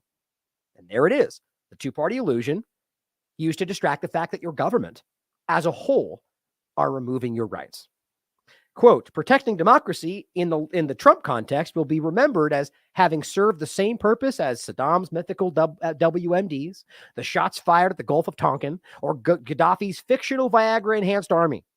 Those were carefully crafted political lies used to rally the public behind illegal campaigns of preemption. That's a great article. I mean, it really is. Like, we need to recognize how clearly this is happening and that it applies to everybody, because your government doesn't care about you. And again, read this if you want to go back to the first one and show you that they've done it already. Now, bringing this over to a couple points about foreign policy that I think are related, Arnaud Bertrand writes about this New York Times article, which is entitled, China is trying to have it both ways in the Middle East. You're going to laugh about this. The New York Times article is mind-blowing and illustrates, he writes, the insane extent to which America has escaped reality. I would more so argue the corporate media and their, the oligarchy.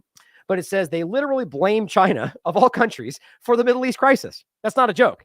Writing that the deteriorating security situation in the Middle East, predominantly Gaza, Lebanon, Syria, and everything connected to it, shows, they write, how ineffectual Mr. Xi's promotion of peace and tranquility has been. And it's coming back to bite China. Are you serious? Okay, this to me, just like the next point we'll show you about Russia somehow being responsible for protesters for Palestine, is about the election. It's just about the same old hype that we get every time. Russia and China or Iran or whoever they want to float to get you to line up with what they want you to do.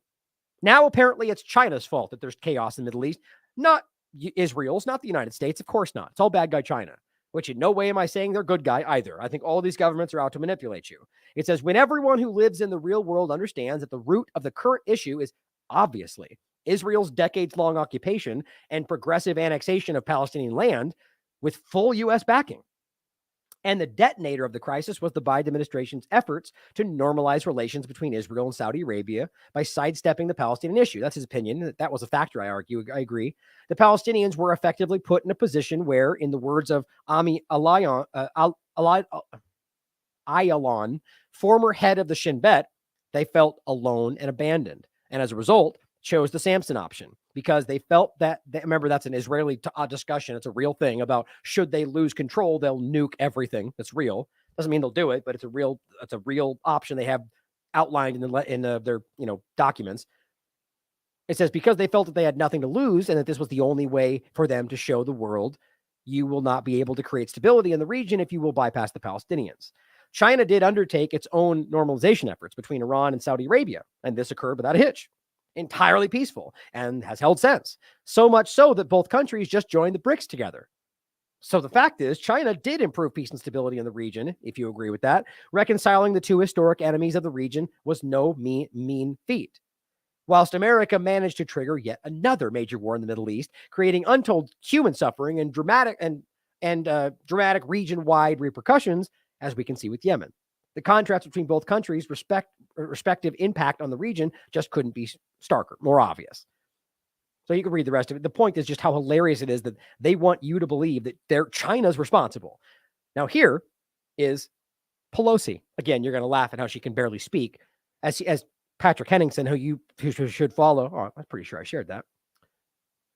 Who you should follow, 21st Century Wire, doing great work.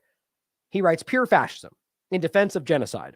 The deranged Pelosi, Zionist Pelosi, is now claiming that pro-Palestine protesters are simply Russian plants that need to be investigated by the FBI. Talk about unconstitutional, un-American even. Like, it's just so crazy how they can say these things with zero evidence. That sounds like Maxine Waters, the same thing. It's Putin puppets with nothing to back it up. My point is Russia, China, it's everybody else's fault for your own problems. In front of my house all the time. So I have a feeling for what feelings they have, but we have to think about what we're doing. I have a feeling about the feelings they have. She just stumbles through her statements. Doesn't even make sense half the time. And this is a person with power enough to make things change in your life. That's crazy. And what we have to do is try to stop the suffering in Gaza. This is women and children, people who don't have a place to go. So let's address that. But for them to call for a ceasefire is Mr. Putin's message. Mr. Putin's message. Make no mistake, this is directly connected to what he would like to see. Same thing with Ukraine. It's about Putin's message. I mean, think about how delusional that is. I mean, obviously it's possible, but how you're just basically broad stroking literally anybody calling for a ceasefire is Putin's message. It's the same thing they pulled before. Just because something is like, obviously Putin has spoken up and said ceasefire is justified. So have a lot of people in the world.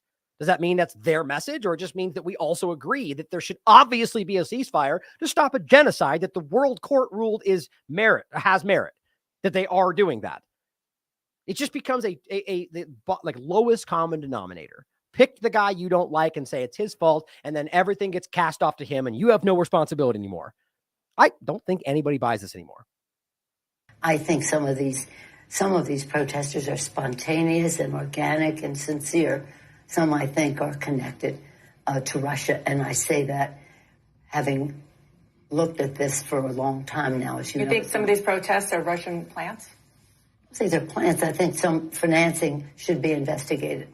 And I want to ask the FBI to investigate that. Now, you see, this is the guilty mind, because they are actively at every turn funding illegal protests overseas to justify their regime change. So when she sees that, that's probably just what she sees everywhere. Shadows at every corner, because these are terrible, dangerous, manipulative people. I think that's the case. Either way, the point is it's absurd to make that allegation. Oh, because Nancy Pelosi's been following it a long time? Hardly. She has no idea what's going on, and that's just a self-serving point. Now, lastly, Orwell sent me these today. These are two statements that came out from both the White House and Trump himself. So Biden and Trump. And what it's saying, and I may talk about this more tomorrow, has to do with the fact that there were American soldiers, we're told, that were killed in Jordan. Today, America's heart is heavy. Last night, 3 U.S. service members were killed and many wounded during an unmanned aerial drone attack on our forces stationed in northeast Jordan near the Syria border. While we are still gathering the facts, this attack, we know it was carried out by radical Iran-backed militants. I'm sure you definitely know that, do you? Groups operating in Syria and Iraq. Well, look, the point is you have been de facto at war with these groups for a very long time. You're illegally occupying Syria and Iraq, and the question becomes to the average person, why in the hell are there American troops in Jordan?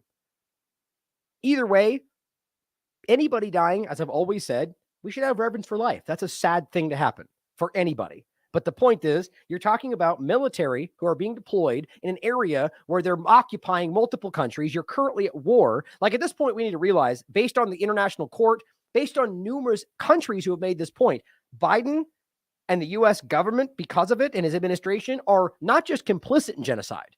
They are taking part in this. So you are an active part of this war. And that's what they're now saying at the very least. And it's hard not to see that. So that then makes you and your military active targets. Now, of course, this is not to say that I want that or I'm relishing in anything. It's just a static reality. We have to be able to talk about these things, and we have to be able to acknowledge the illegality of most of the presence of the U.S. government around the world. So when this happens, the point is that they're going to turn this into terrorism, as they say down here, the unflinching in our duty, unbending in our commitment, risking their own safety. Where was it? In the grieving the loss of these warriors in this despicable and wholly unjust attack. Like, how in the world are you going to call it an unjust attack when you're talking about occupying entities in really the idea being that you have declared war on Yemen, on Gaza, on Syria, on Iraq, on Afghanistan, on Venezuela, and all these different countries that you've been actively sanctioning and also attacking. And then when they fight back, you freak out and call terrorism. It just seems, again, all of this is losing its power. It says, again, in the fight against terrorism, you guys are the ones funding the most radical elements of the very thing you claim you're fighting. So I don't take that at face value. Trump, of course, said the same thing to a degree. The drone attack, killing 3 servicemen, basically his point was exactly Joe Biden's points, but this wouldn't have happened if I was president, which is always his go-to point. Maybe it wouldn't have. I don't know.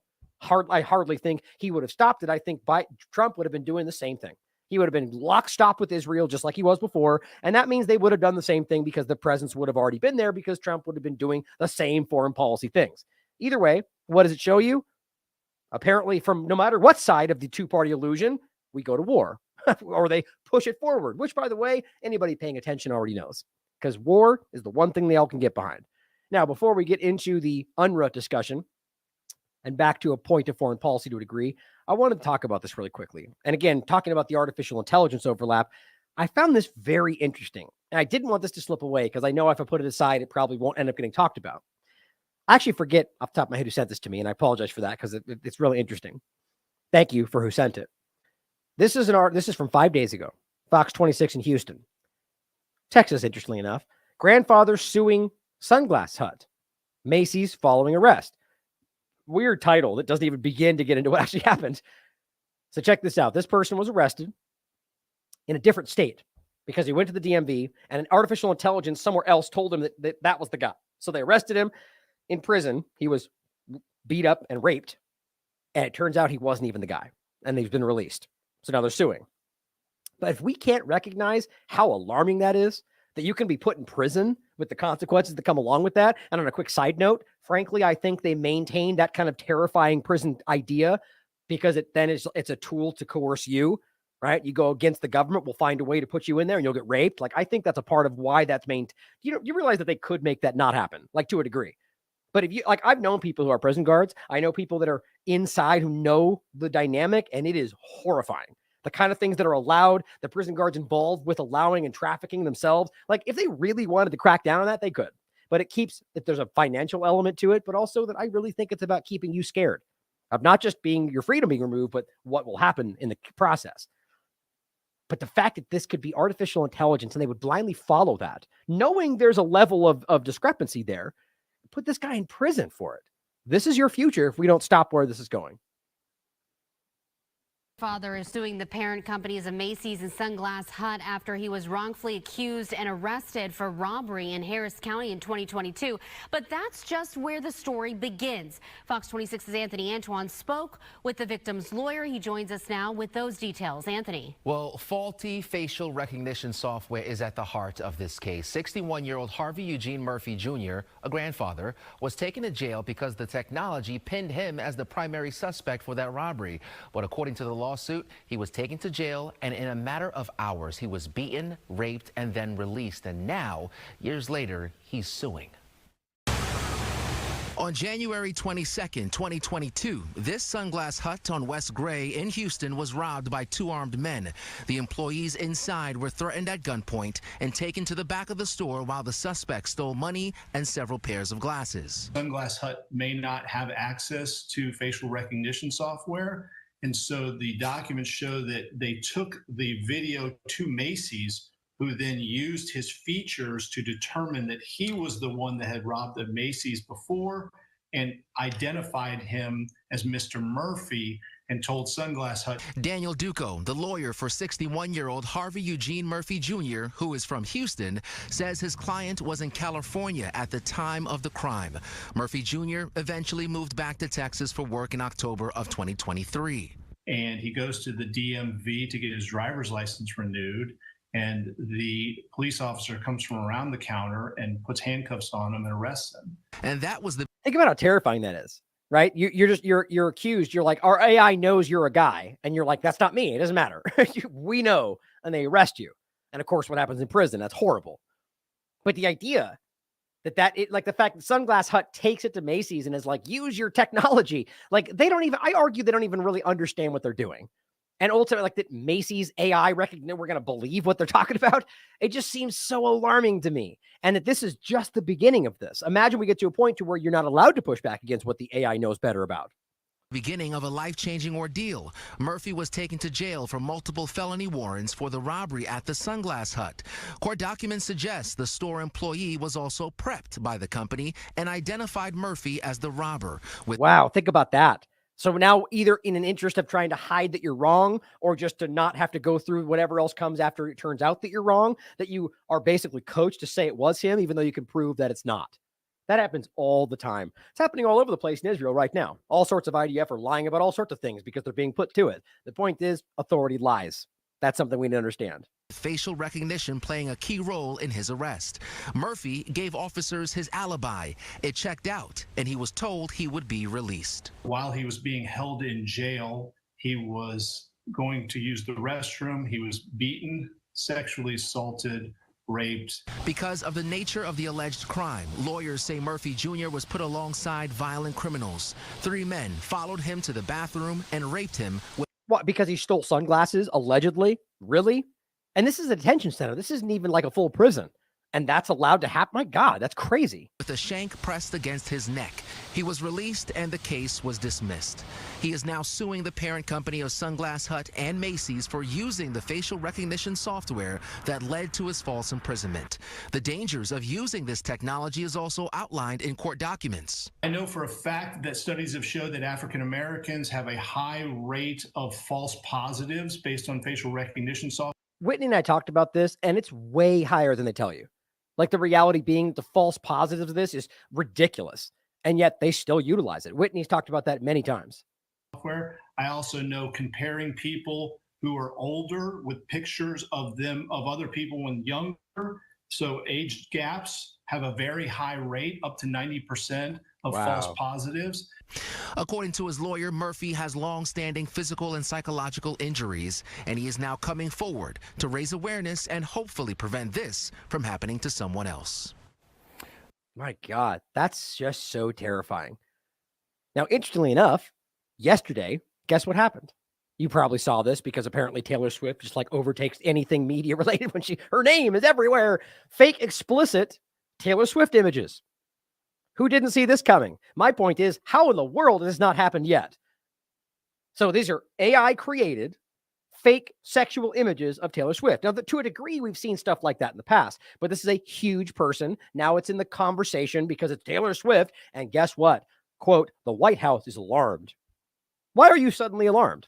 It's been going on a long time. There's been deep fakes. There's been fake images. People do this in high school to people. Suddenly, you're alarmed. I don't buy it.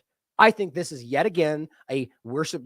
How long? I've said it many years, but this year feels like the year of the deep fake. Like something, as I said this, I think 6 months ago, coming into the election year, that we're going to see, in my opinion, either something like this, but with somebody in the political sphere, where either there's a person who is caught, who then pretends it's a deep fake to try to get away from being guilty, or somebody who was genuinely accused of something with a deep fake that didn't really happen, but on a large, real scale. And I think this is how that hasn't happened is blowing my mind. And now all of a sudden, the White House is alarmed. Millions came across fake, sexually explicit, AI-generated images of Taylor Swift on social media. And now they're concerned about AI technology. Obviously, that's always been there. I think this is just about setting the table for the discussion around how, you could undermine things that are real, or you could put out, basically it makes everything questionable all the time, which in a way we should be questioning everything, obviously, right? But in the sense that what we're talking about here is not that we can find it out for ourselves, but that you have to trust the authority, right? Because you can't figure these things out. Deep fakes are technological. You have to listen to what the authority says is real and false. It ultimately becomes they're back in the position of deciding what is real and not all the time. That's where I feel like this goes. And a lot of much more alarming things that will take much longer to talk about. Now, Bread and Circus points out AI, the same point, deep fakes. White House calls for legislation to fix the problem. Exactly my point. So now it becomes, we're going to call for legislation to dictate, basically we're going to have to get your personal ID to go on social media. We have to scan your posts before they go up to verify whether they're real. It's the same stuff they're trying to do, regardless of whether Taylor Swift had images like that. It's problem, reaction, solution, whether it's a real thing or not. I agree with him. Oh, and interestingly enough, apparently Taylor Swift is not searchable on the platform. Like they restricted it because of that. But at the same time, I'll be honest, I get that every time, all the time right now on my phone. Ever since the new shift, if I search on my phone for anything, that's what I get. I don't even want to get into all the dumb stuff that happens to me on Twitter where, I still can't see the full tweets when I'm on my phone, even though I am the blue check, whatever. It's just so convoluted and ridiculous. They're so focused on manipulating what you think that they just don't, half the time, don't seem to care. Now, one last point on AI, and then we'll get into the foreign policy conversation of both just Israel in general, but also the UNRWA conversation. Concerned Citizen shared this on the 23rd. And it is really terrifying to think about the way this future is going, especially in places like in Gaza or war fields out there that we don't, as Americans or any population of the governments fighting the war, truly understand or see. Because these things don't make their way in front of you. What's interesting is a little bit on Ukraine, but more specifically with Palestine, we've never seen it like this before, where social media is controlling this, where there's so much real-time information from people on the ground that they just can't control. And I think that's one of the reasons why we see stuff like this, to try to get ahead of that and control what we're allowed to post. But here, as he writes, soldier gets chased with a drone, like a suicide drone. Modern warfare is truly terrifying. I agree. This is crazy. And think about this in a way with the swarm technology, the idea that these are going to be more and more what we see, or even just the ones that will potentially and likely going to be controlling and enforcing your pedestrian streets.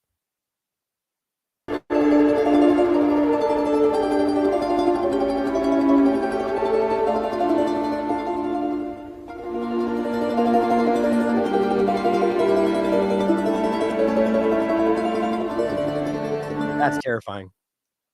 So that it's just hunting you down and he's running from it and it just hits him and explodes for the podcast. A drone, and it just shows you this kind of Terminator level future that we're goose stepping into and people aren't paying attention. As somebody says in the chat, only a moron would have believed those Taylor Swift images were real. And quite frankly, I think that even adds more to the point, right? That it's not something, I argue they don't really want you to know the level that we'll never be able to tell.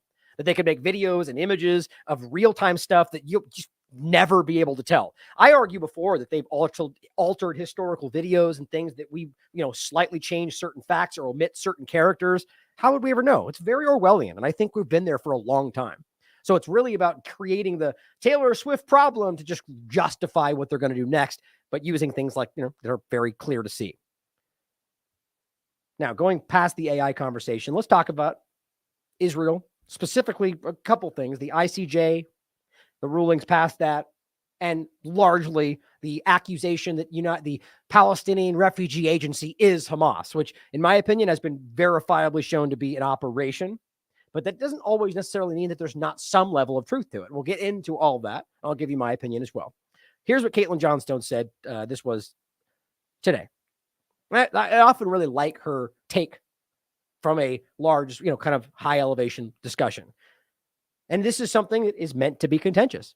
And I agree with almost everything except this specific first line, because I do care. in any sense. And I would argue she does too. She's just trying to make a point. She says, don't talk to me about October 7th. Don't talk to me about hostages. I don't care. See my point? And you'll see what she means as she goes forward. My point is I do. I care about anybody, a human being who is suffering. And I don't think these hostages who are taken are necessarily part of some grand plan. They're people that are suffering and they're quickly realizing their government doesn't care about them. Even more so, are trying to kill them. But she goes on to say, don't talk to me about these things. October 7th hostage. I don't care. I haven't cared for months. Many, many times more Gazans are dying and suffering than the number of Israelis who died and are suffering. That means the death and suffering of Palestinians is much more urgent and matters much more than the death and suffering of Israelis in that context, not in general. The only way to disagree with that is to believe Israeli lives are worth much, much more than Palestinian lives. It's hard not to see that point. She's not saying in any constant sense, just saying in this October 7th, post-October 7th point, if we can clearly see, which we can, the level to which 30,000 plus people have been killed compared to what they say is 1,200 over here, well, it's just a benign static, or it's just a static, obvious thing. They're suffering much more right over here. So that one would arguably matter more, unless you think that only one side lives matter. It's pretty clear to me. The longer she says the mass atrocity in Gaza goes on, and I've said something similar to this, for the less tragic and worthy of sympathy October 7th becomes. Right? So the more they continue to commit genocide and the larger that number rises, the less impactful what they say happened on October 7th becomes. And I said that right in the beginning. They did this to themselves. If they had gone right to the UN immediately, they would have never had to ask for support ever again. It says it's already been diminished October 7th to a fraction of the significance it once had, and it's getting smaller and smaller as this nightmare stretches on. This is not the fault of the people like her, she says, or me, she's talking about herself. It is the fault of the people conducting the genocide. You don't get to murder tens of thousands of people and then demand everyone weep over you losing 1,000. That's not a thing. It's so effing obnoxious, she says, how Israel supporters keep acting like actions a tiny fraction as impactful as what's been happening in Gaza are where all our sympathies and attention should be going. Nearly 4 months after the fact. She says F all the way off with that idiotic BS. My point is the same. I've said from the whole time, from the beginning. There were people like us that said, obviously we care about human life in any sense. So the Israeli hostages and if the crimes that were committed, we are concerned about that, and these people should be held accountable. And then as that continued forward, the point was, but we also care about the Palestinian lives. And that outraged the Israelis, the politicians for the most part, that said, how dare you care? And they redirected you back to one side, acting like we were the bad one for caring about both. It was always this transparent. It says all of Israel's actions since October 7th have revealed why Hamas did what it did on October 7th. Now, again, that is not including the possibility that there was some level of foreknowledge, and there was clearly Israel has been funding Hamas for a long time to create the very destabilization they used to justify not allowing a state. So that's something we have to include too. She says this is the kind of the murderousness and depravity Palestinians have been living under from the Nakba on, the original 1948 ethnic cleansing. Israel is so murderous and depraved that one of the most common talking points of its apologists when responding to opposition to the atrocities in Gaza has been, yeah, what did Hamas expect would happen? F around and find out. That's not a sane or acceptable way for human beings to talk about acts of genocide and the butchery of thousands of children. Remember, 117 every day, one every 15 minutes. But Israel apologists think it's normal because that's what Israel is. That's her statement. And I generally agree with that, but I don't think it counts to everybody. There's plenty of people in Israel pushing back, but I agree. That's what their government has created there, just like we talk about in the U.S. In the eyes of the world, she says, Israel has retroactively legitimized the acts of violence the Palestinian resistance has been inflicting upon it. It has legitimized those acts by showing the world its true face. Kind of hard to disagree with that. I think she nailed it.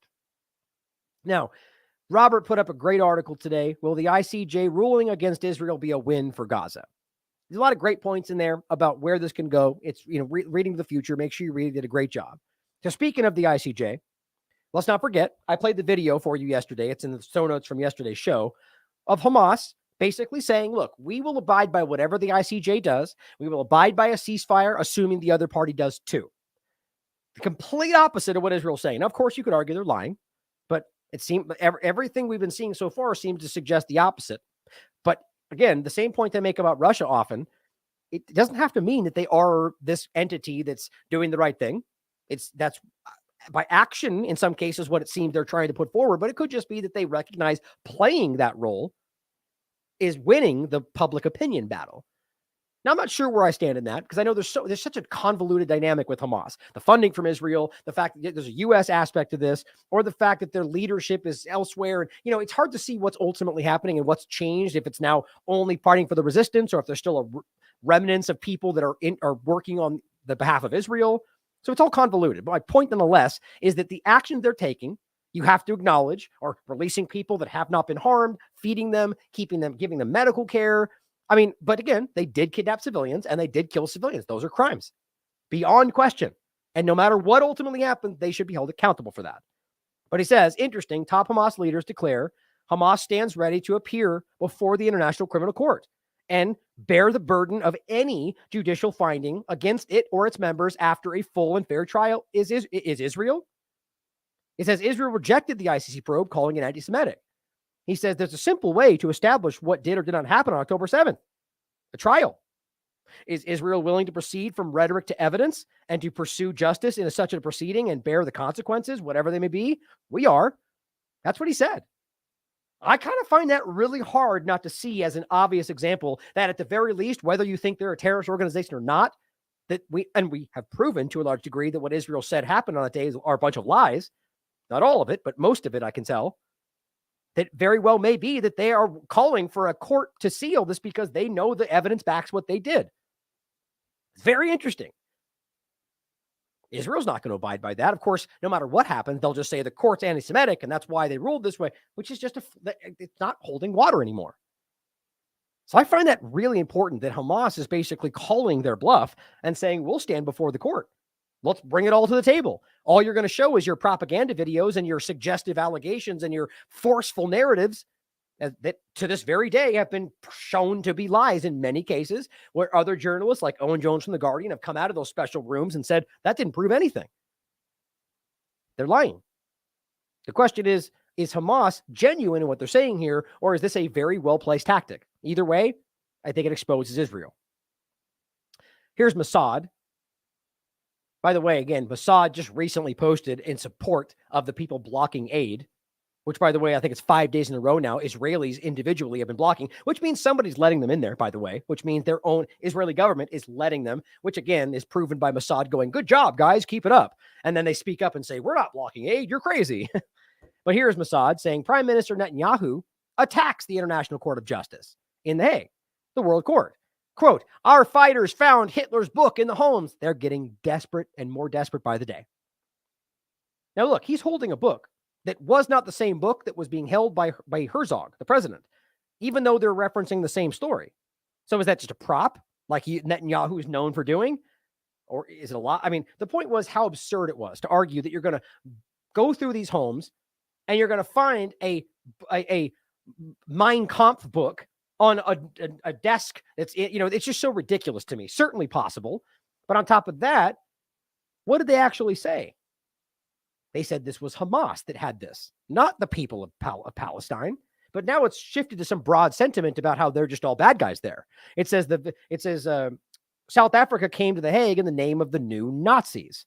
The very willingness of the court to discuss the request against Israel proves that many in the world have learned nothing from the Holocaust. It's just like 1, 2, 3. You're racist, you hate Jews, Holocaust, every single time. And what we're pointing at here is now not at Hamas, because you realize what they're saying is in the homes of Gazans, and then going on to say the new Nazis. So he basically trapped himself in his own rhetoric by making it clear that they think all of Palestinians are the problem, which, by the way, is not hard to recognize, which I'll show you something. I think it's over here in a minute. Let me see if I have it already pulled up. Otherwise, I'll wait. Basically, this is her claiming that every single home, this is the ambassador to the UK for Israel, that every single home, every one of them in Israel, in Gaza, where is it? Right here. Yeah. Have access to tunnels. Every mosque, every house. Okay, so what you're saying, which by the way is provably false, is that every single house and every single mosque is a valid threat or a valid target, which we know by their actions they're doing that. So think about how gross and disgusting that is. They're rationalizing collective punishment, mass displacement and destabilization, and just leveling everything they have, all infrastructure. And his argument is, we found a Nazi book, so they're all Nazis. And that means that you haven't learned your lesson from the Holocaust. Well, you're committing genocide. Somebody sure hasn't, but it's not them. Now, here is an interesting point on that very note. Here is a video that was made and sent to Biden about I was trying to think of a way to not say it, but the point is that they're saying that Israel's committing genocide and that Biden doesn't care. These are descendants of people who survived the Holocaust. So these are Jews whose family died in the Holocaust. And they're all speaking up and saying Israel's committing genocide. So just think about how absurd it is. They keep taking this stance while it seems increasingly that not even their own people of Israel are backing what he's doing and are now beginning to recognize that the same point they're saying here, that never again means for everybody. But that's not what Netanyahu or Biden are saying. As Nazis dehumanized our people, calling them a dangerous threat, evil, vermin. Our families were rounded up, starved, tortured, murdered, burned, and buried in mass graves. Ordinary people chose silence, looking away.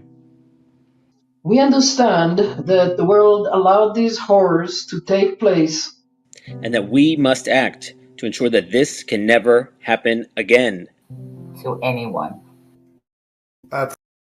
Really quickly, let's not forget, by the way, talking about World War II scenarios, that the U.S. government, the intelligence apparatus, and the UK for that matter, there was overlap there with what was happening. They were aware. There was funding from high-level families on both sides of the war. We also know that the Lehi Party, an offshoot of the Irgun Party, which is the origin of Zionism, multiple times tried to align itself with Nazi Germany, even after this began.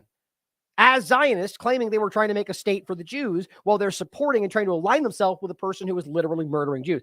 I don't know how we can't understand that means that Zionism is manipulating literally everything. But just recognize that going back even then, the United States government and these larger powers were complicit, just like they are today, which that's why it shouldn't surprise you. Which also probably explains why they took all of the Nazi scientists, which became NASA, Operation Paperclip, as well as the terrible things that happened in Japan. They just absorbed all the worst of it and act like they've stopped everything. No, they continued it all. That's why today, understand that the world allowed these horrors to take place, and that we must act to ensure that this can never happen again. To anyone. That's why today, President Biden, on International Holocaust Remembrance Day, we are addressing you directly. The lesson of the Holocaust is never again for anyone. You have enabled and facilitated the Israeli government's genocide of Palestinians. And it must stop now. We have seen this before. A whole people demonized, targeted for slaughter. Families dying under rubble, pregnant women starved. Human beings tagged with numbers. Mass graves and piles of bodies. Children who watched their whole families annihilated. Men stripped naked or shot in the street. The Israeli government is committing genocide against Palestinians. You have responded by sending more weapons into their hands. As descendants of those who survived the Holocaust, we demand that you end your complicity. Never again is now. We will spend this day of remembrance fighting to stop the genocide of Palestinians. It's interesting. Now, the point really being, despite what you may think about the historical context, that these are people who believe their family members were killed in the Holocaust, who are now speaking up and saying that Israel's doing the same thing.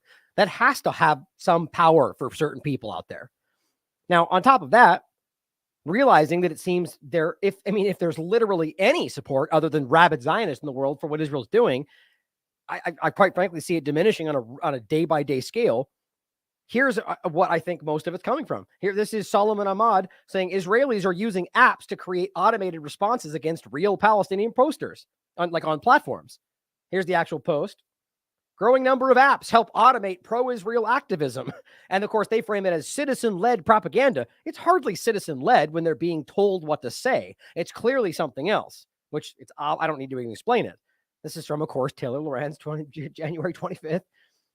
Supporters of Israel are making use of tools that allow them to mass report pro-Palestinian content, which, of course, the Twitters of the world are happily allowing, only in one direction. The tools also generate AI-written suggested responses to posts online, allowing users to flood the comments of pro-Palestinian posts with pro-Israel messaging. Sounds super organic and natural. Everything that the Twitter platform says they've stopped, which they really haven't. Experts who study communication online say the widespread use of such tools influences the online discussion of war. Yeah, you think? But the use of the tools does not appear to violate platform rules against what's known as coordinated inauthentic behavior. How can you even say that? Or posts that appear to come from unrelated individuals, but are really the result of an organized effort, often through automated accounts. Like, just because these are not mass, or you're individually being led by an individual, like this is in exactly coordinated inauthentic behavior. That's what it is, beyond question. I think that was it. I just think that's incredible. So the point being that as they're diminishing support, I think what we're seeing is both bot accounts, but also utilizing these kind of central assets. That's why, again, which I'll come to later, I think, somewhere over here, that you're going to see these like same responses from the same people pop up over and over. I don't think was it over here? Dang it. It's over here somewhere. I'll go back to all of this. Now I have to find it right here. So my point here is that, like, we're going to get into the UNRWA point, but I just showed you this yesterday. David Eli. Oh, this is Hamas, even though that's a police officer, and you can literally see it says police on his shirt. We'll get to that. But here's Elon Levy. Next day, doing exactly the same thing. They just post the same things. And I bet you Hen Mazig said the exact same thing. I bet you, David Collier, I think his name, they just post the same identical things with the same sentiment, with the same meaning. I think we know why. Now, here is Sir Chili Bean saying Israel, absurdly enough, is about to file a lawsuit against Iran at the International Court of Justice. I mean, think about the absurdity of that. They've just blatantly said, we don't care what you're saying. We're not going to do what you're asking, even though it's legally binding and it's the World Court. No, we don't care. But in the meantime, we're going to file this against Iran. And if you don't do it, then we're going to call you racist. Isn't that exactly what we're going to do? I mark my words. It says Israeli minister Saar says he's working to file a case against Iran. Experts believe the case will be a nothing burger, as Israel has no evidence whatsoever. The allegation that Iran is behind all the things that are happening is a flimsy association at best. And it certainly could be the case, but they don't have any evidence because you have seen it by now. And I know they don't, because I've talked about this for a very long time. I frankly don't think there is any specific, I do know that there is alliances, both ideologically and just in the defense of against the occupiers. But realistically, whether this is like a controlled entity by Iran, I don't think that's the case. And even then, whether there's like direct weapon shipments to some of these locations, I think that's hard to tell too. I know that there is an alignment with Syria where they're allies, and there's no reason they shouldn't be allowed to, or any of them for that matter. They just label every entity they dislike as terrorist, and they claim that funding them is a terrorist act. It's just this game they play. Hezbollah, Hamas, the Ansarallah movement. But here, he says he's going to start the work on filing the case against Iran at the ICJ. Cabinet Minister Saar says he will begin working on having Israel file a case against Iran, pointing out the hypocrisy is overwhelming, pointing out that Iranian leaders have called for Israel's destruction. No, they in fact haven't. They've called for the end of the Israeli Zionist entity, not the same thing, and that Iran gives strong backing to Hamas and other Gaza terror groups, which you could say all day long, but you can't prove. So that's the basis for their case. Now, when they present this flimsy, allegation-based account, and that gets dismissed, they'll call them all racist, I promise. And they'll act like that proves something. But here, the interesting point about it is, do you not realize what they just said? So are you claiming that because Iran calls for the destruction of the air of your country, that amounts to genocide? That you think that proves something? Well, if it does, then you're guilty. Because you're the one claiming that, well, they all said it, but that's not official. Even though we can prove Netanyahu and pretty much every member of the actual Security Council has publicly called for literally genocide. So all you're really doing is backhandedly admitting that it only applies when it's the guys you don't like. Think about how absurd that is. Like, this deserves to be laughed about. numerous experts in international law, which I'm sure it's numerous, like 2 that they are, Israelis or something like that. But the fact is that obviously the vast, near extreme majority have all agreed that what they're doing is genocide. I mean, every group and every human rights group and most every international lawyer and human rights lawyer, they've all spoken up. Of course, a few they spoke to said that the massacres and other crimes carried out by Hamas just on October 7th likely constitute genocidal acts. Why? Since they appear to have been aiming to destroy, in whole or in part, a national group. So again, first of all, that's your opinion. Nobody stated out loud that they were doing this to kill. They stated they were doing it to get hostages to be able to exchange for the Palestinians that were kept in their prisons. You then said, they hate Jews. They did this to destroy us. Nowhere is there any evidence other than Israelis saying that's what they were doing. That's not going to hold up in court. But still, let's just say they did say that. You're again proving that you're guilty of genocide by that very statement. Because every day you hear allegations about you occupying Gaza, displacing everybody in Gaza, and ethnically cleansing all of them. Removing all of them because they're all part of the problem. I mean, it's just so transparent. It says there are public statements by senior Iranian officials, they claim, in favor of destroying Israel. Well, probably. Or really, when you read into it, as I've shown, they're very careful with what they say, that it's about destroying the Zionist entity that they conflate with Israel. It's not the same thing. That's like saying destroying the U.S. government versus destroying America or the United States. They're 2 different things, but they love to conflate themselves with it because they make everything connect with freedom and democracy and your rights, that's what they are. They're not. They're just a grouping of people that are actually citizens unless they're in that position that are supposed to be under your control. But in any case, public statements of Iranian officials in favor of destroying Israel. Do you realize there's like a list of like hundreds of public statements by Israeli officials openly calling for the destruction of all of Palestine? So again, you guys are just, it's almost a joke. Do they not realize, or maybe they don't actually realize, they have no sense of themselves. Iran finances, they say, arms and trains all the jihadi terrorist organizations, including Hamas, Islamic Jihad, which carried out October 7th. There's literally they have tried and screamed that, and there is not provable evidence. It would be everywhere. As well as the fact that Robert points out, again, interesting point that I haven't really dug too deep into. Apparently the Islamic Jihad, Palestinian Islamic Jihad, has way more people, like apparently 70,000 plus people. And yet everything they're doing is aimed at Hamas, which has, they say, 30,000. Does that make sense? Now, Hamas is much more organized, but how in the hell do you make sense of that? So all it really means, let's say they really do destroy all of Hamas. Well, they're just going to shift into saying the Palestinian Islamic Jihad is the problem. This is not about stopping any of them. Quite frankly, I think it's clear that they're utilizing all of them. But it says, so in my opinion, there is an abundance of evidence. I'd love to see it. It's abundant statements, yes, which can be submitted to the court. I promise you this is going to happen.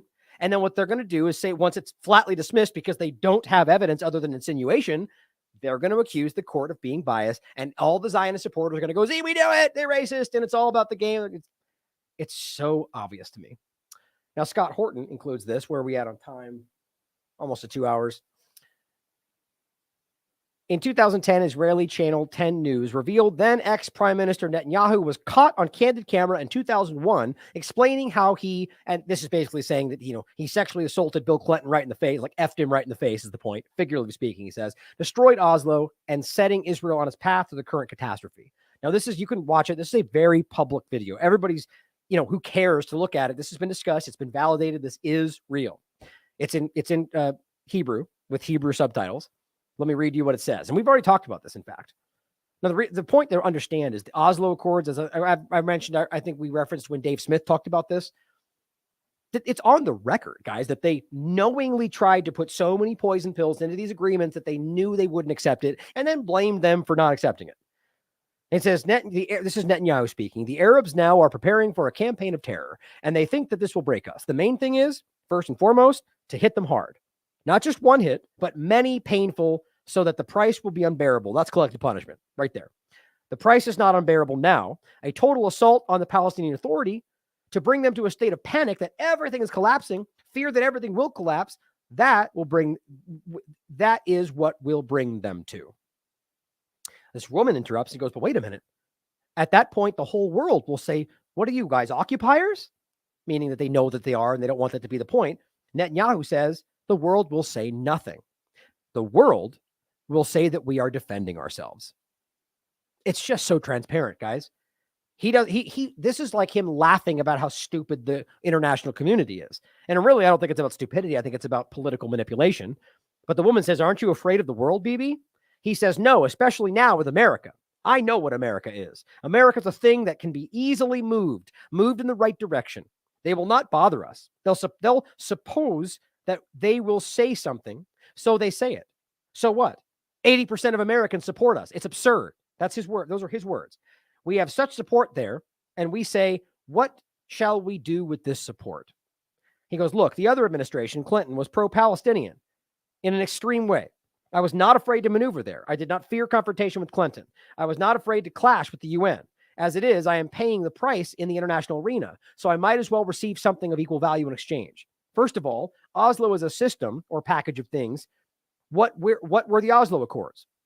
The Oslo Accords, which the Knesset, which is their government, their Congress essentially, signed. I was asked before the elections, will you act according to them?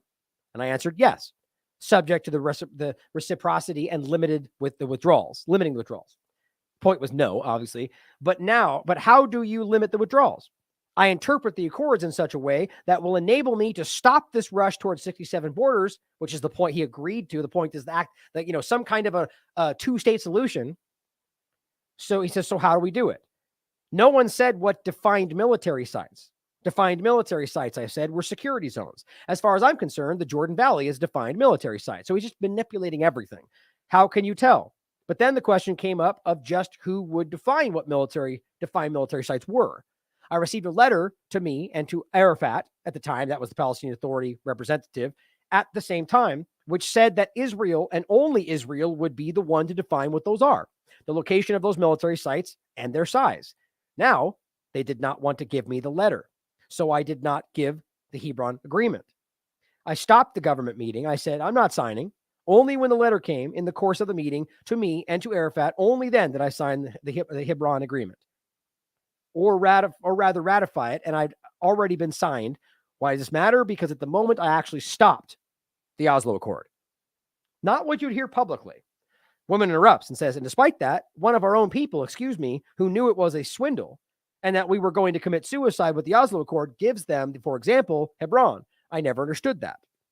He responds, indeed, Hebron hurts. It hurts. It's the thing that hurts. One of the famous rabbis, whom I very much respect, Israel, said to me, what would your father say? I went to my father. Do you know a little about my father's position? The woman says, yes. Netanyahu says, it's not exactly a little white dove, as they say. So my father heard the question and said, tell the rabbi that your grandfather was a smart Jew. Tell him it would be better to give 2% than to give 100%. And that's the choice here. You give 2% in the sense of Hebron, and in that way, you stopped the withdrawal instead of 100%, which, by the way, was publicly what they claimed was ultimately going to happen. The trick is not to be there and break down. The trick is to be there and pay a minimal price. She asks him, may you say that as prime minister? He goes, in my estimation, that will happen. And then it did. Largely because of U.S. support, too.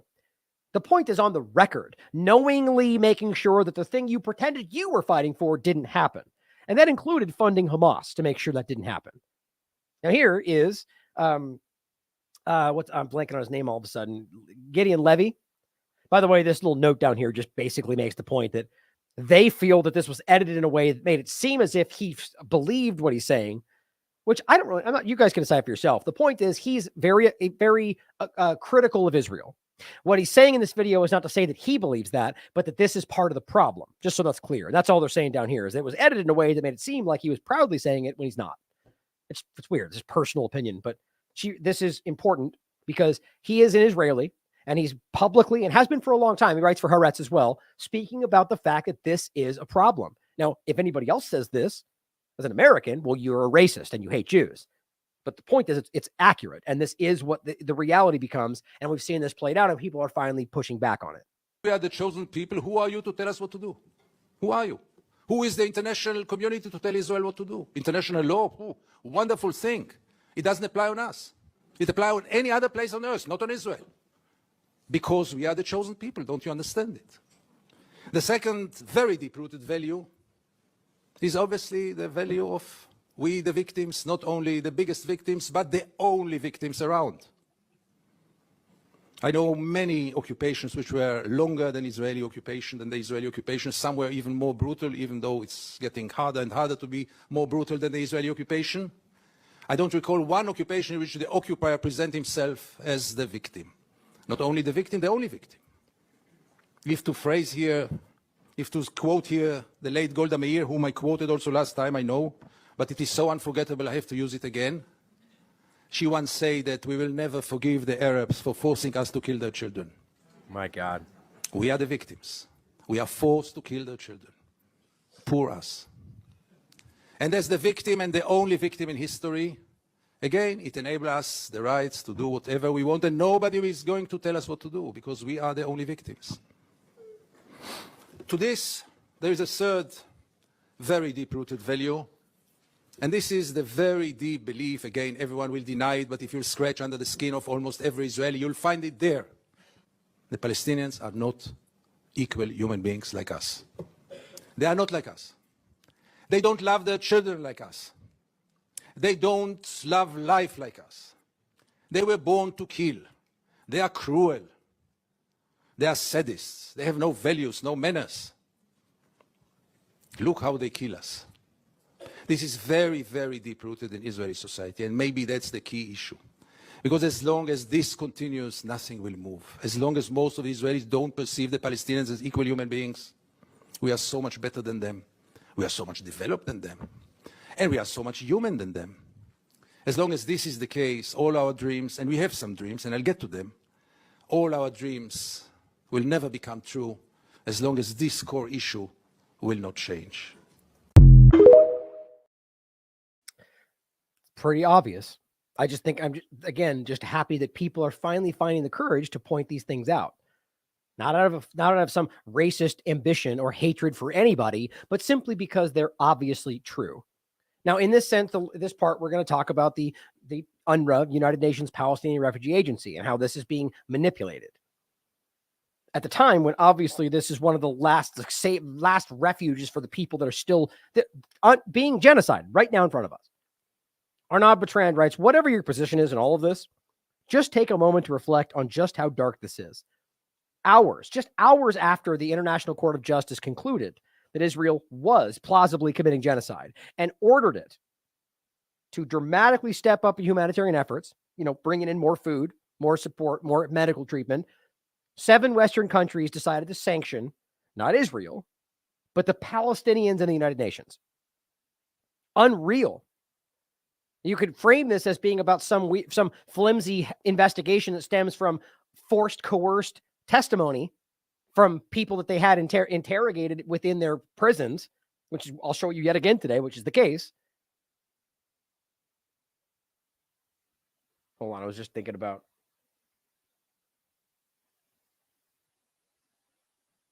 The bottom line.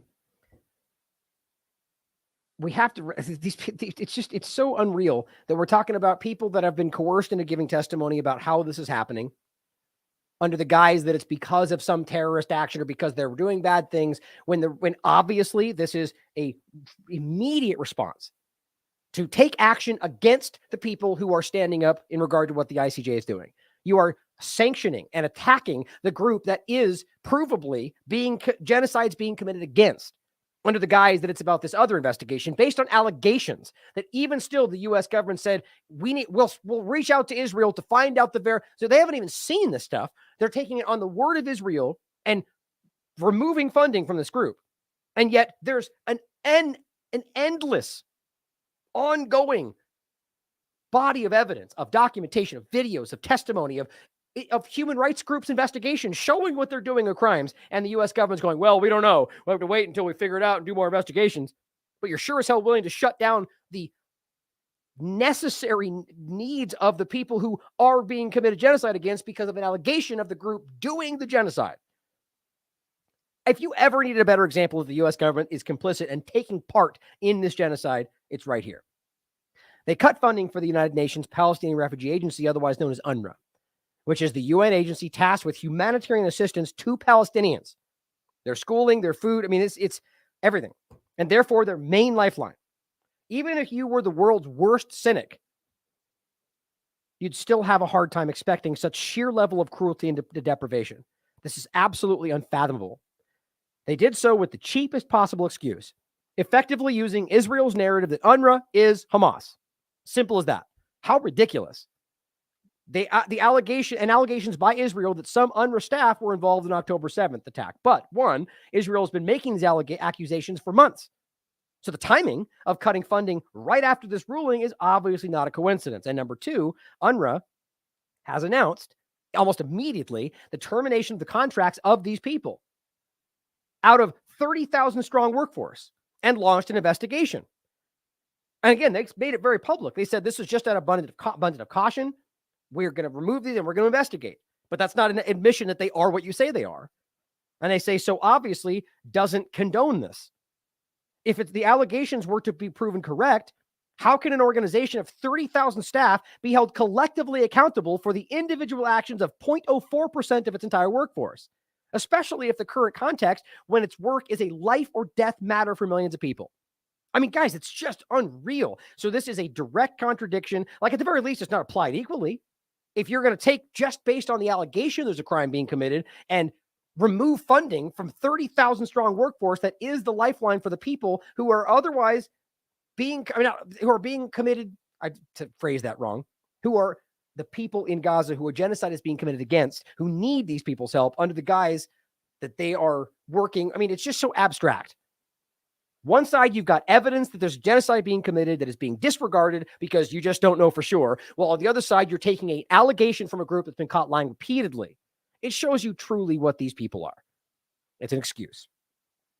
To add to the cynicism here, UNRWA staff are actually a major victim of the war, with at least 152 staffers being killed. We stopped counting at, I think, 111, but 150 plus UN staff members have been killed. That is unprecedented. I've never heard a single example of this. Used to be the hugest deal in the world. Not when Israel does it, apparently. In a normal world, it's Israel that should be punished for killing so many members of a humanitarian organization who, regardless of whether you accuse them of, are protected under international law. But nope, it's the humanitarian organization that's getting punished alongside with the very vulnerable population it's committed to helping. The point is, following this, 7 other countries have also suspended their funding because of claims by Israel that they took part in October 7th. Think about that. Ryan Grimm, as I pointed out yesterday, says, oh, okay, so the U.S. does apparently know how to stop funding from flowing after allegations of war crimes, but just only selectively applies it towards the people that they don't like. Because there has been an endless and provable flow of allegations about war crimes, not just genocide, but war crimes. CNN, of all people, just did a literal investigation about them shooting people with white flags, and it's undeniable. CNN. Not that we should trust them. I think they clearly just need to regain some level of trust from people. But realize that. And that's ignored.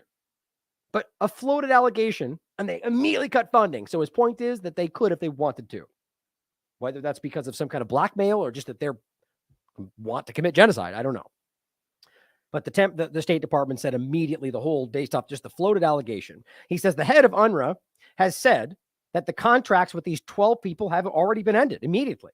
The IDF soldiers and media regularly post direct evidence of Israeli war crimes. Yet there hasn't been a single announcement of even an investigation beyond the 3 that they killed publicly.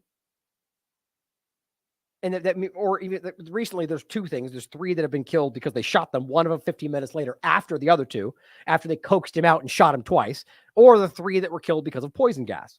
They're killing their own people quite clearly. And the point is there's so much evidence, it's overwhelming, and yet nothing. You can read, here's a link to, context. More than 10,000 Palestinians, apparently 30,000 employees work in Gaza. Here is what the U.S. government said in their statement. This was on the 26th when this really blew up.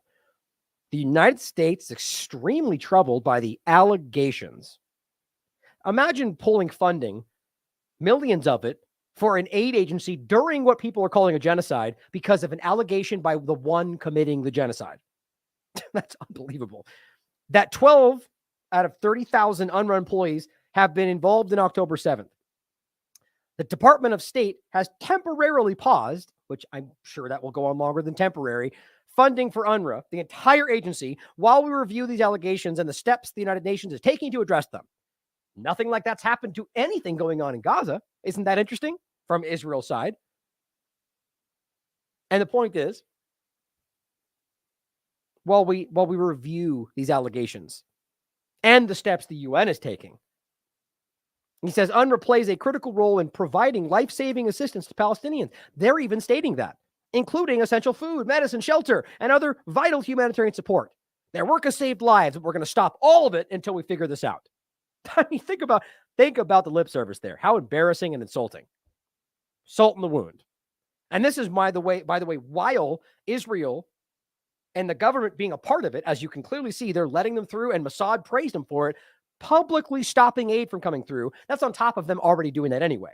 And then they attack the one last group that is actively helping the people. The United States has reached out to the government of Israel to seek more information about these allegations. So you stopped the funding before you even knew if it was true, just on their word, which is pretty much always what happens. I'm willing to bet you they get nothing more than that, ever, because it's not real, in my opinion. Now, here is Mr. Propaganda from Mr. October 7th spokesman, forever, apparently. UNRWA is now he went from saying some of them are Hamas or that they allow it to it's a Hamas front. This is cartoonish, and I've been saying this the whole time. Remember when I said it before, and I was basically joking that it turned out that that the UN wasn't going immediately parroting their rape allegations, right? And then it came that, there was a pushback, and then it went very rapidly to the UN is Hamas. Like this, it's just so ridiculous. Not that there's not a possibility in everything, but the point is that to just broadly say that as if you can prove that every single element is just Hamas. What does that even mean? They are a 30,000 strong group trapped inside of an open air prison? That doesn't make much sense. It's just stupid. Anyway, I'll jump to this right now, actually, because this is a good time to read it. Here's what Caitlin said. And she made something similar like this. I just think this is how dumb this is. UNRWA is Hamas. The hospitals are Hamas. The ambulances are Hamas. The journalists are Hamas. The schools are Hamas. South Africa is Hamas. People tweeting unfavorable things about Israel are Hamas. Basically, everyone Israel and its supporters want killed just happens to be Hamas. What do you know? And this person says, you are Hamas. Just perfect. Ridiculous. So here, thank you to PVT. Not familiar with the work, but I followed them after this because I liked what they posted. Because the one thing they didn't put a link in there. I always hate that, but I was able to find it based on the text. They said, tell us more about their affront, basically. Because it turns out all of the things they're using to make this allegation came from IDF and Shin Bet interrogations, who are proudly seemingly known of coercing false testimony. Here are multiple articles, and I've shown you many of these in the past. These are easy to look up. Israel interrogations could lead to false confessions, says an Israeli court. Quote, the Shin Bet breaks you. You'd be insane not to give a false confession. And let's not forget, there's 3 others. There is 2 examples, as I said yesterday, of people who have been shown. Remember that guy that was shaking with the white thing over him?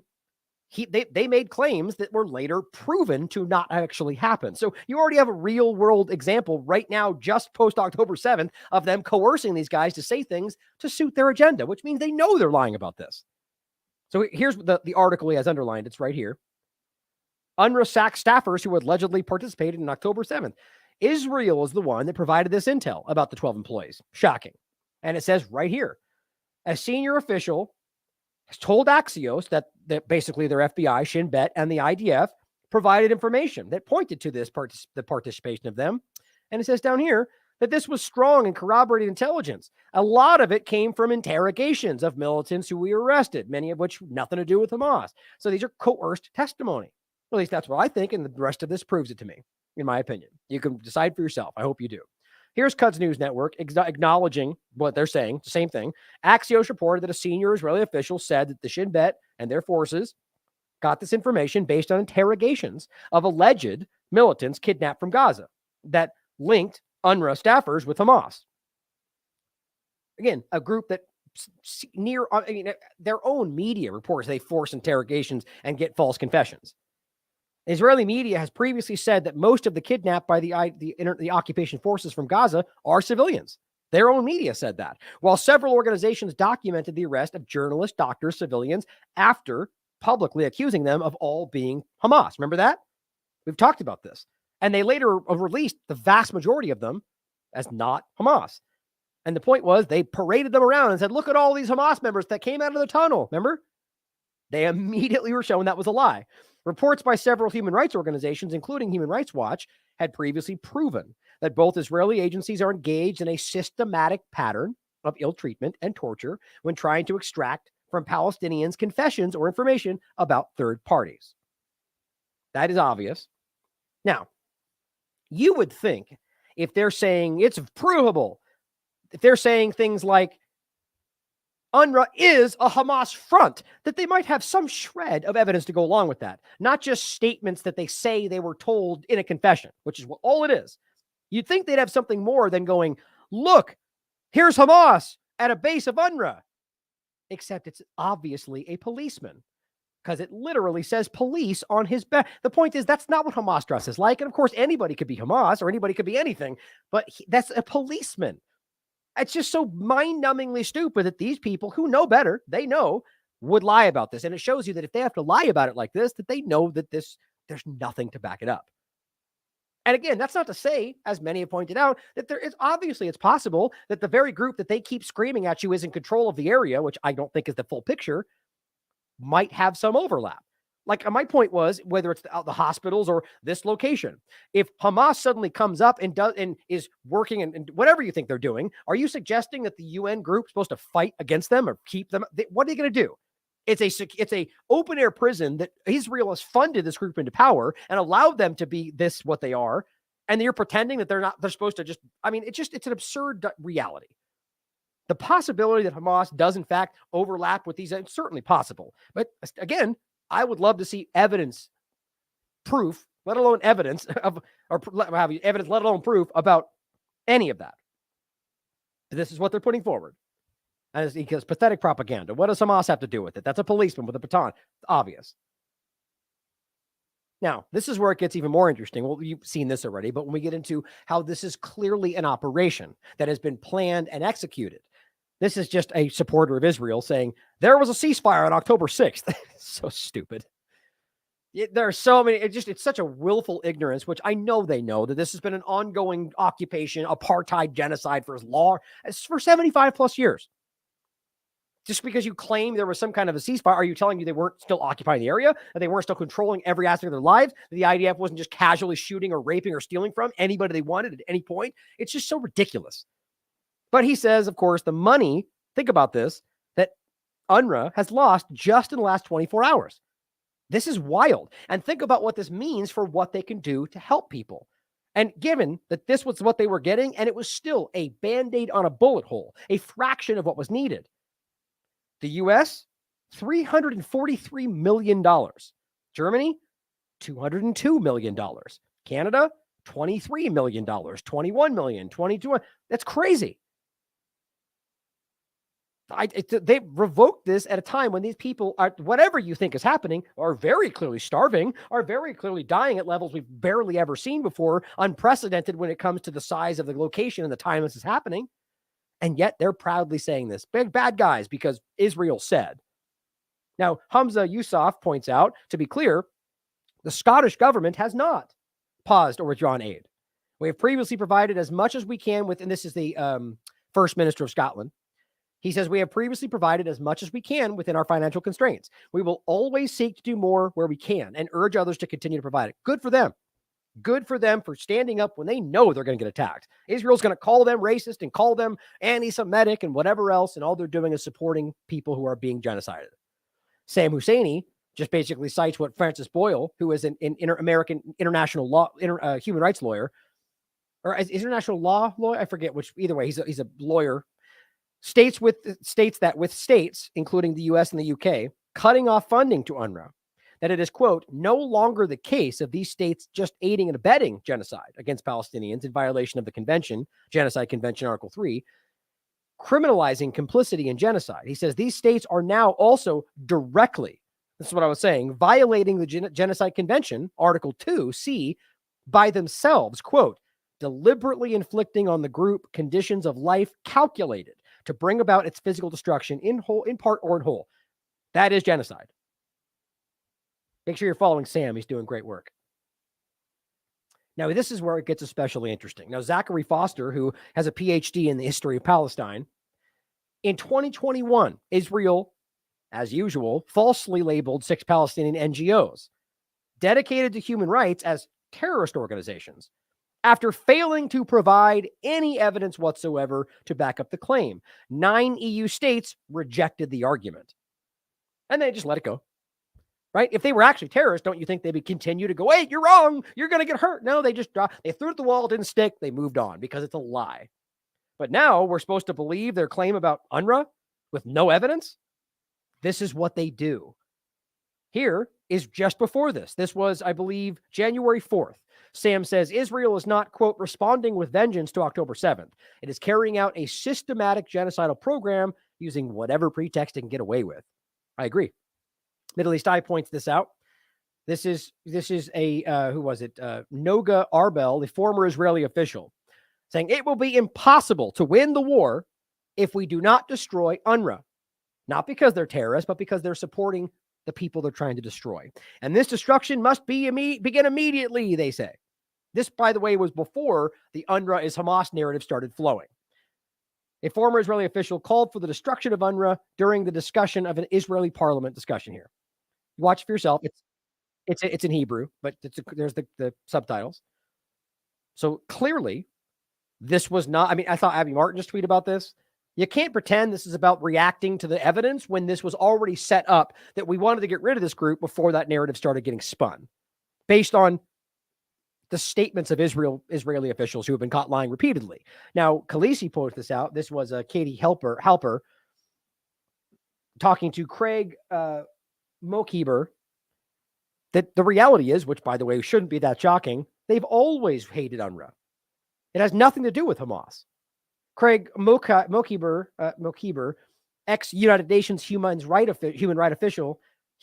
rights official, and director of the New York office for the High Commissioner for Human Rights and international human rights lawyer, explains that this has nothing to do with Hamas, that they've always wanted to destroy this group, and this is just the way they're doing it now. That case against Israel.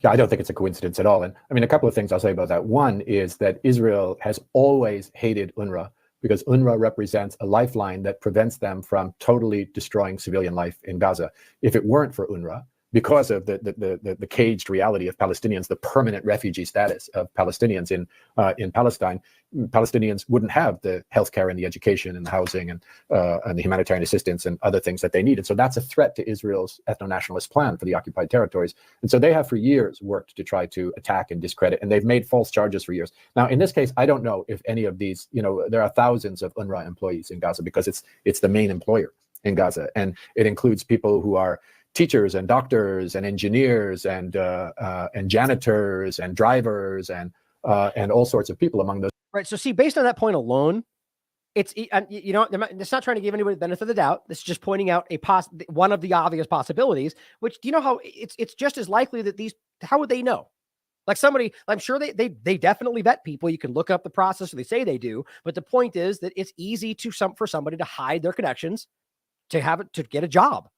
And in fact, a job that they would argue is what you argue they're trying to accomplish, which is helping Palestinians. But they could also be working for a group. And let's realize that Palestinians do not see that as terrorist organization, despite the fact that I show you Israel's funding of it, which, again, that's where it becomes convoluted. Who knows what the current status of what they're really trying to achieve today is. One of the arguments is that they have since then grown into more supporting the Palestinian resistance. Understand that's why I argue the Qatar leadership is being rescued. Basically, Israel's allowing them to stay over there without doing anything to the group in Qatar while working with them to mediate agreements. But my point is that you could have people that join this under the mindset that they are actually fighting for the resistance and the self-determination of Palestine. Does that make them terrorists? Right? My point is it's not as simple as just saying this group is terrorism and therefore they are all this. It's that is just a simplified argument. And that's also stemming from allegations from the group without any evidence to back it up. Thousands. So it's not impossible that some of them, when the escape happened from the cage, that some of them escaped as well in that. And I saw today from the UN spokesperson that they actually fired these people. But the way they described it is like firing them and they're investigating. Well, it seems to me you would investigate and then fire them. Right. So I don't know if they got some confirmation, but what concerns me about this is that the accusations came from Shin Bet and other Israeli intelligence officials based upon interrogation of suspects that they were holding. In other words, people who were tortured said that these UNRWA people were also participating in October 7th. So it's possible. But I am not going to be convinced until I see an independent investigation into this question.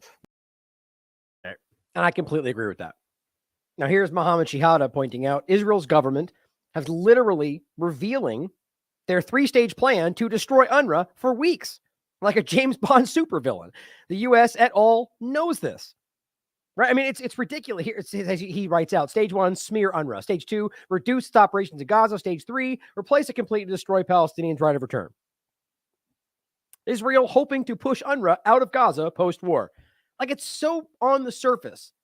And only then after the fact, you drum up these arguments based on nothing but allegations. Quds News Network cites Commissioner General of UNRWA, Philippe Lazzarini, commenting on decisions by Western countries to halt the funding. He says, our humanitarian operations, on which 2 million people depend as a lifeline in Gaza, is collapsing. I am shocked that decisions are taken based on alleged behavior of a few individuals, and as the war continues, needs are deepening and famine looms. Palestinians in Gaza did not need this additional collective punishment that stains all of us. But of course, they'll say you're a terrorist and you support Hamas based on nothing but allegations. Now, I'm not going to play all of this, probably just the beginning, but this is Wyatt Reed sharing. This is former deputy administrator of the CIA, cut out U.S. aid, and lifelong Zionist Bonnie Glick, bragging about keeping food out of the mouths of starving children. Tweets like this will be used as evidence at war crime trials one day. Hope so. That was Chris Gunnis, a former chief spokesperson for UNRWA. With me in the studio is Bonnie Glick, a former deputy administrator for the United States Agency for International Development under the Donald Trump administration. Thank you so much for your time today. So you heard Chris Gunnis there. They've terminated those contracts before the investigation was even completed. Is that enough action in your view? Oh, that's not enough action. Oh, it's not. So it's not enough to completely judge them before any investigation's been done. That's not enough. You think she's biased? At all.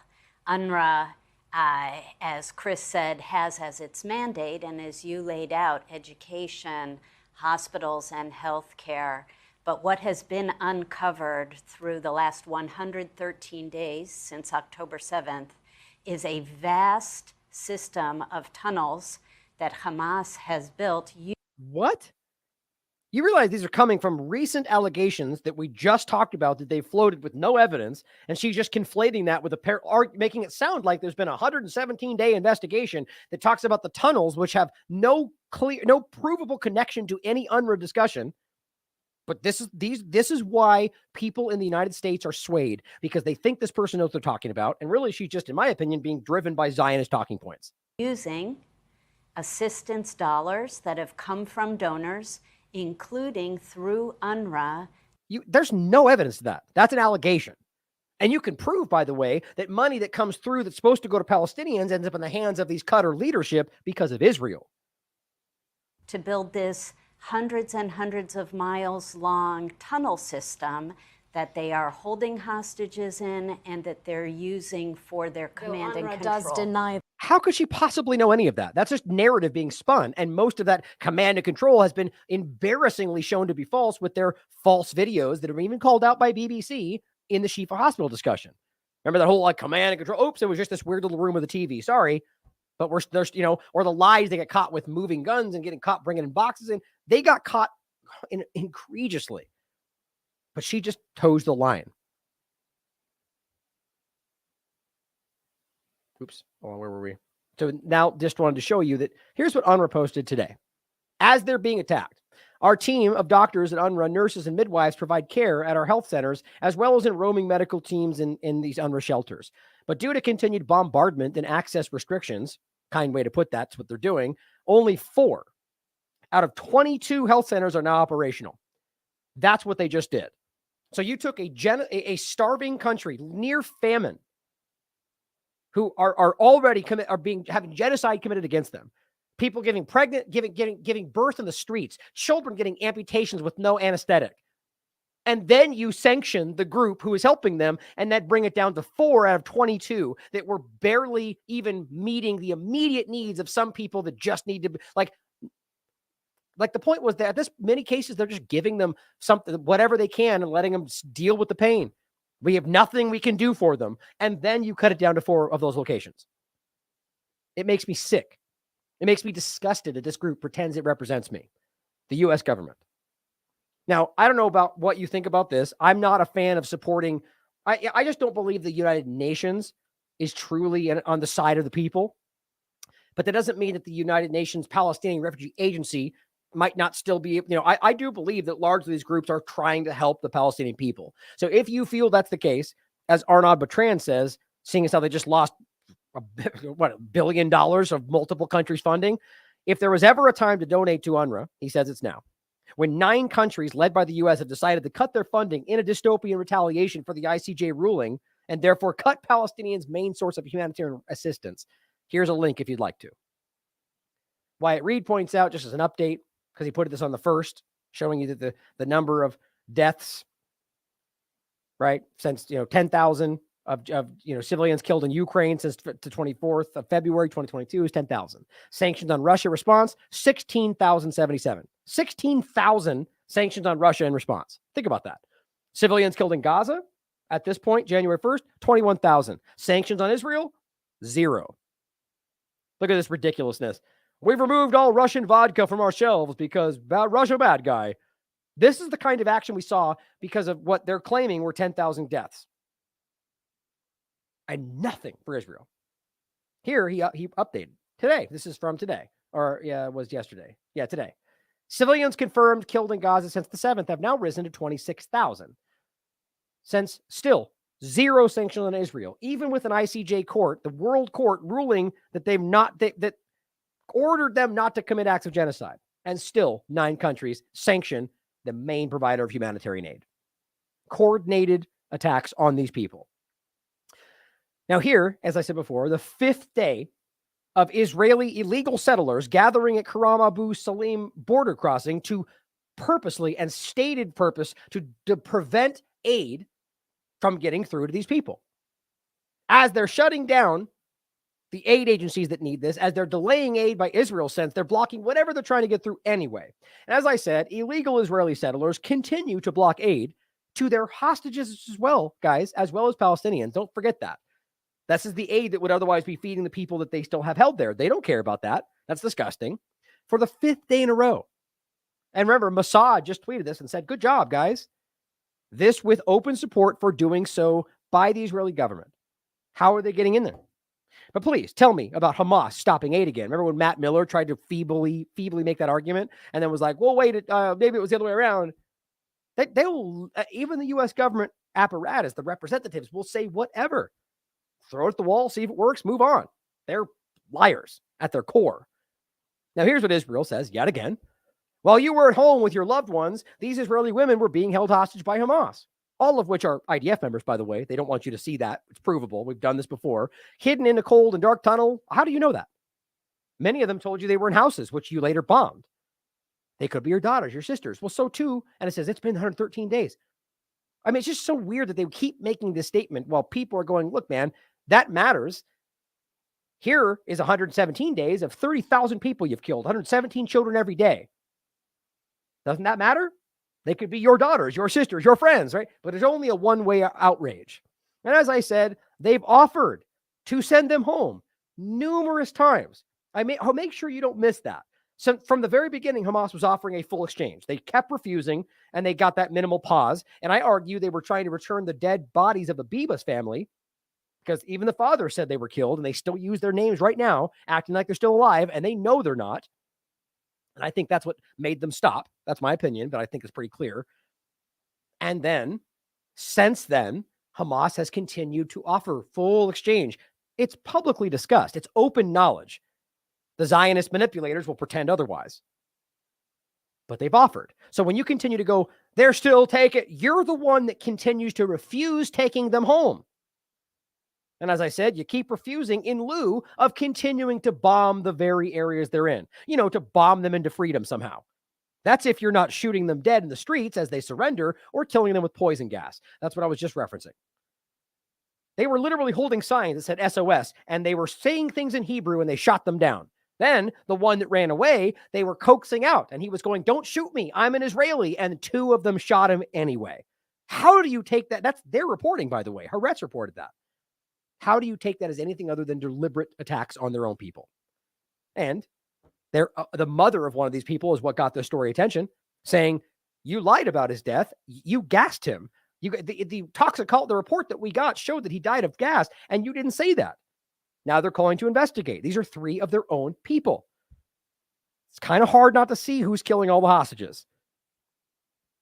Now, in general, I think there's only a couple parts in this. I guess we're going to go close to 3 anyway, so who cares? This is an important point. I already referenced this, but I'll show you the article itself. Just like we said, all these different examples of them killing their own people, here's another one that you might have missed. This is an Israeli who decided of his own accord to go into Gaza, and then on the way back, they killed him. And as it says, Avihu, his name, slipped past military forces near the devastated kibbutz of Nahal Oz, crossed the fence, and walked unimpeded, interestingly enough, into Gaza for about 0.3 miles. How in the world is it unimpeded? Think about that for a second. That doesn't make much sense unless we're not being told the truth. He then says when he decided to turn back and go to the fence, he was mistaken for a terrorist. That's what we're told anyway, and killed by a drone. The Israeli Defense Forces confirmed these details in a conversation with Haaretz, but no military officials contacted the family. Think about that as the publication of the article. So they found out on the news, and they're still waiting for answers. Here's what they said. Way down here, of course, the military never sent anyone to talk to them. 2 months after the news of his death, his family still feels like they have no grasp on what actually happened. This is not what a legitimate government does. Like, this is a government that is hiding from their own people, just like our government, by the way. It says, how come no one, this is her asking, how come no one from the army has come to apologize and explain? How many more failures can happen or have happened? Failures in quotes for me. How can a civilian cross into the Gaza Strip at a time like that? Exactly. That means there's no protection. I mean, that is something very suspicious there. It says, my brother managed to get through all the so-called tight security layers. Where was the spotter when he crossed into the fence into the strip, right? I think it's because these people are seeing things they don't want to see, and these people are being killed. And why, as she asks, kill an unarmed man? Where are the open fire regulations? Why didn't they neutralize him? They took him down, took him apart, left him no chance.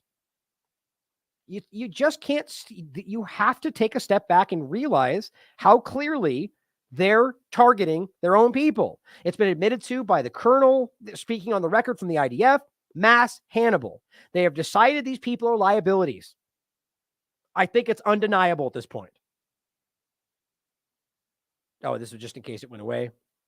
Now here, Trita Parsi points out, an author, writer, as these Palestinians flee yet another Israeli attack, they tie their toddler to the back of a bike.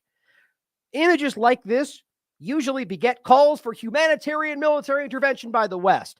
An allegation about Iran, we have to do something. Russia claims, Ukraine claims Russia did this. We have to accuse them of war crimes. We have to invade to stop them. Things like that, right? But when a Western ally commits murder, the U.S. intervenes by sending more weapons. This is what you're seeing. This and the claim was Russia made this happen, they would stop screaming foul. Now, we're at a point where these things are the reality of Palestinians, and what do? They cut funding for them because allegations from the person committing genocide. This just makes me sick. I just can't. This is something I just can't. I mean, I think we all in the world we should not stop thinking about what's happening to these people, because this is being done with your tax dollars, pretty much everywhere in the world at this point, in your name. When specifically it seems that most everybody doesn't agree with this. Here is an example coming off the ICJ discussion of Israeli soldiers yet again posting their genocidal actions on their platforms and laughing about it. Guess what they're saying? Khan Yunis, we came to F you. I promise you, son of a bee. Khan Yunis, right? Do you mean only Hamas? No, Khan Yunis, where all of the Palestinian civilians are being forced into, and we're telling you they're bombing all of them, killing all of them, as even their own reports have shown you that they're bombing the places they said are safe. But they're told, no, it's because we found Hamas secretly in the border, in the ground, and they shot a missile. So we're going after them only.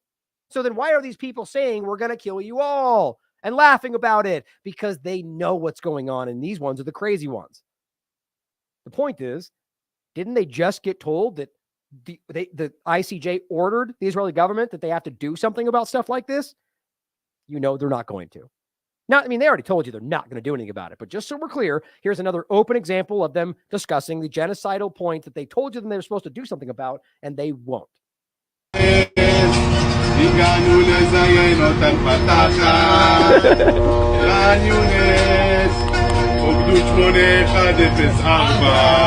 even gave you the battalion number, Battalion 8104. Call it out. Make it a point that they are not doing what they said they were going to, what they were supposed to do, legally binding, which is do something about that.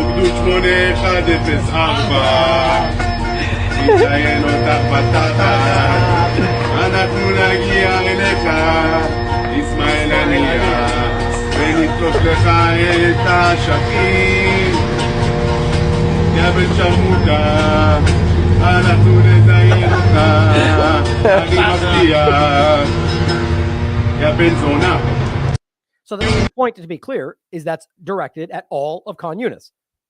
That's the point. There's just no way to misunderstand these things, and there's so many of them.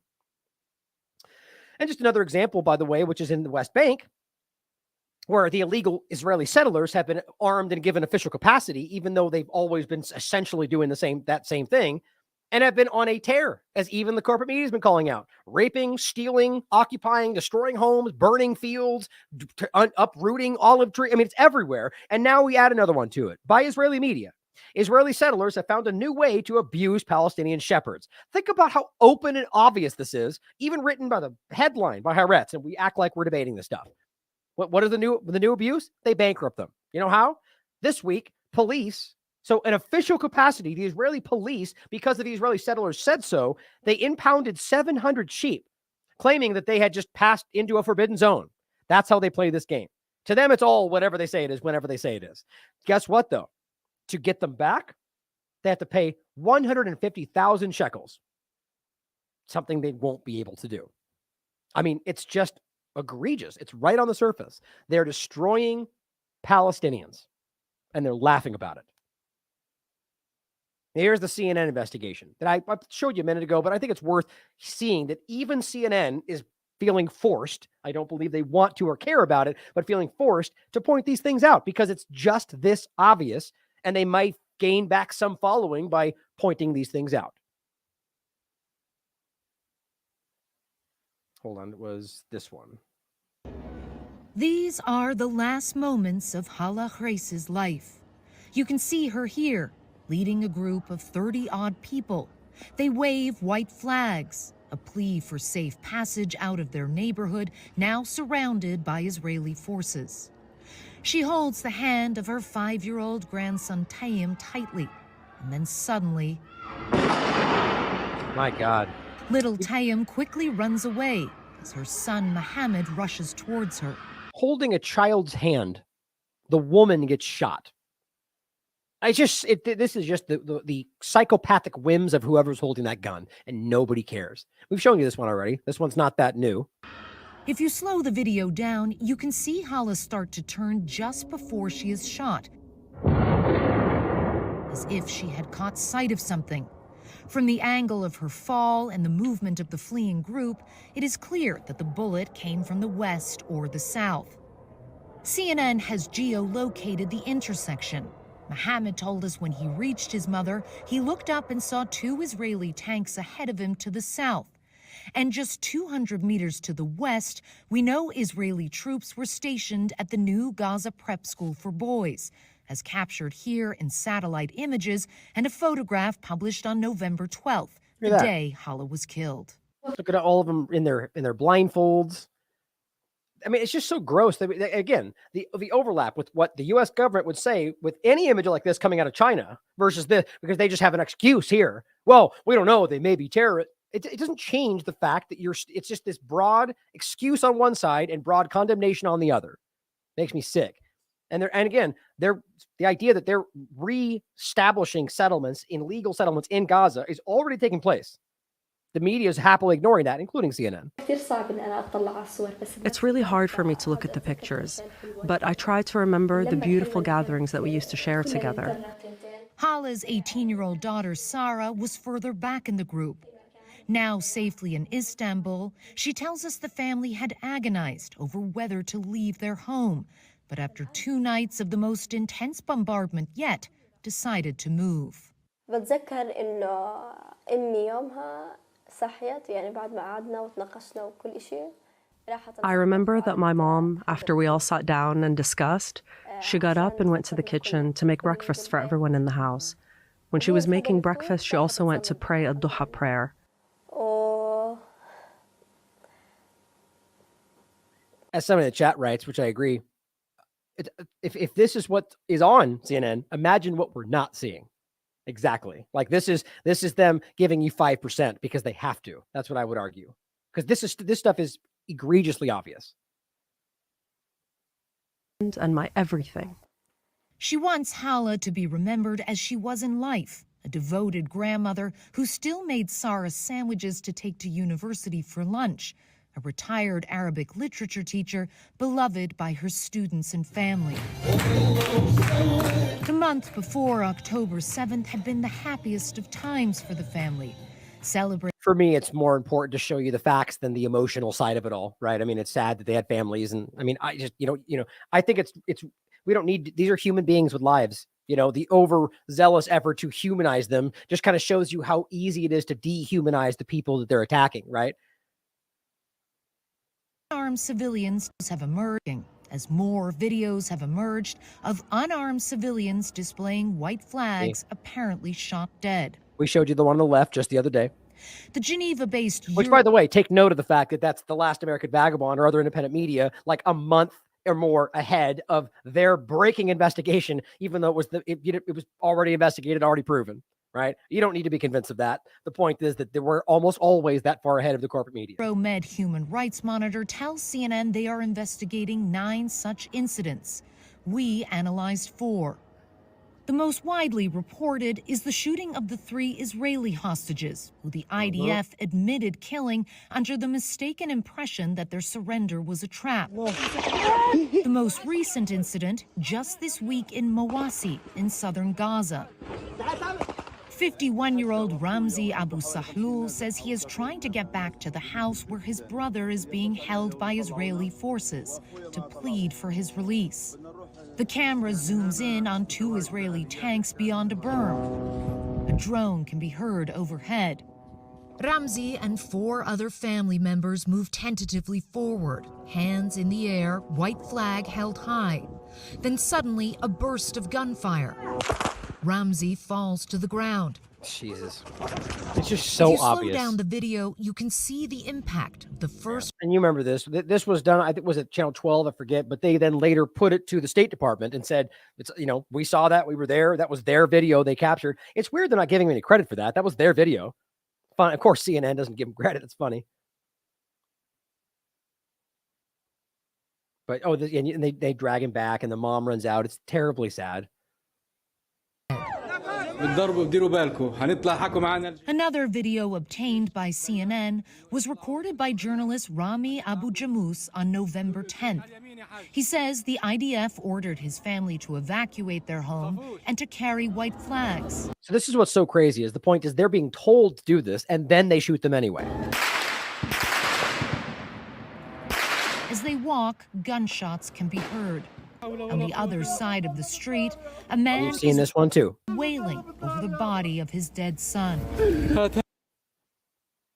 Yeah. Ultimately, they declined this is important too. IDF, and we flew to Israel to sit down with the IDF, and we offered to go through the findings of our investigation with them on or off camera. Sure. Ultimately, they declined to meet with us, Think about and that. they have yet to provide a statement. They know they're guilty. They know we all know they're guilty. I just so this is so incredible to me. Now here, is what I was referencing before, which it's important to see. So I believe the guy speaking at first is the James O'Brien guy that they're seeking to kick him out of the LBC platform because of what he says here. I think this is just so, listen to what she says. It's such an obvious, it's an excuse that is provably false to justify everything they're doing. This is the kind of thing they do when they go out and float these narratives. But why, if that's the case, why don't we hear that everywhere else? These are just efforts to try to set this narrative. Mine is a sanctimonious pig attempting to incite more anti-Semitism in the UK.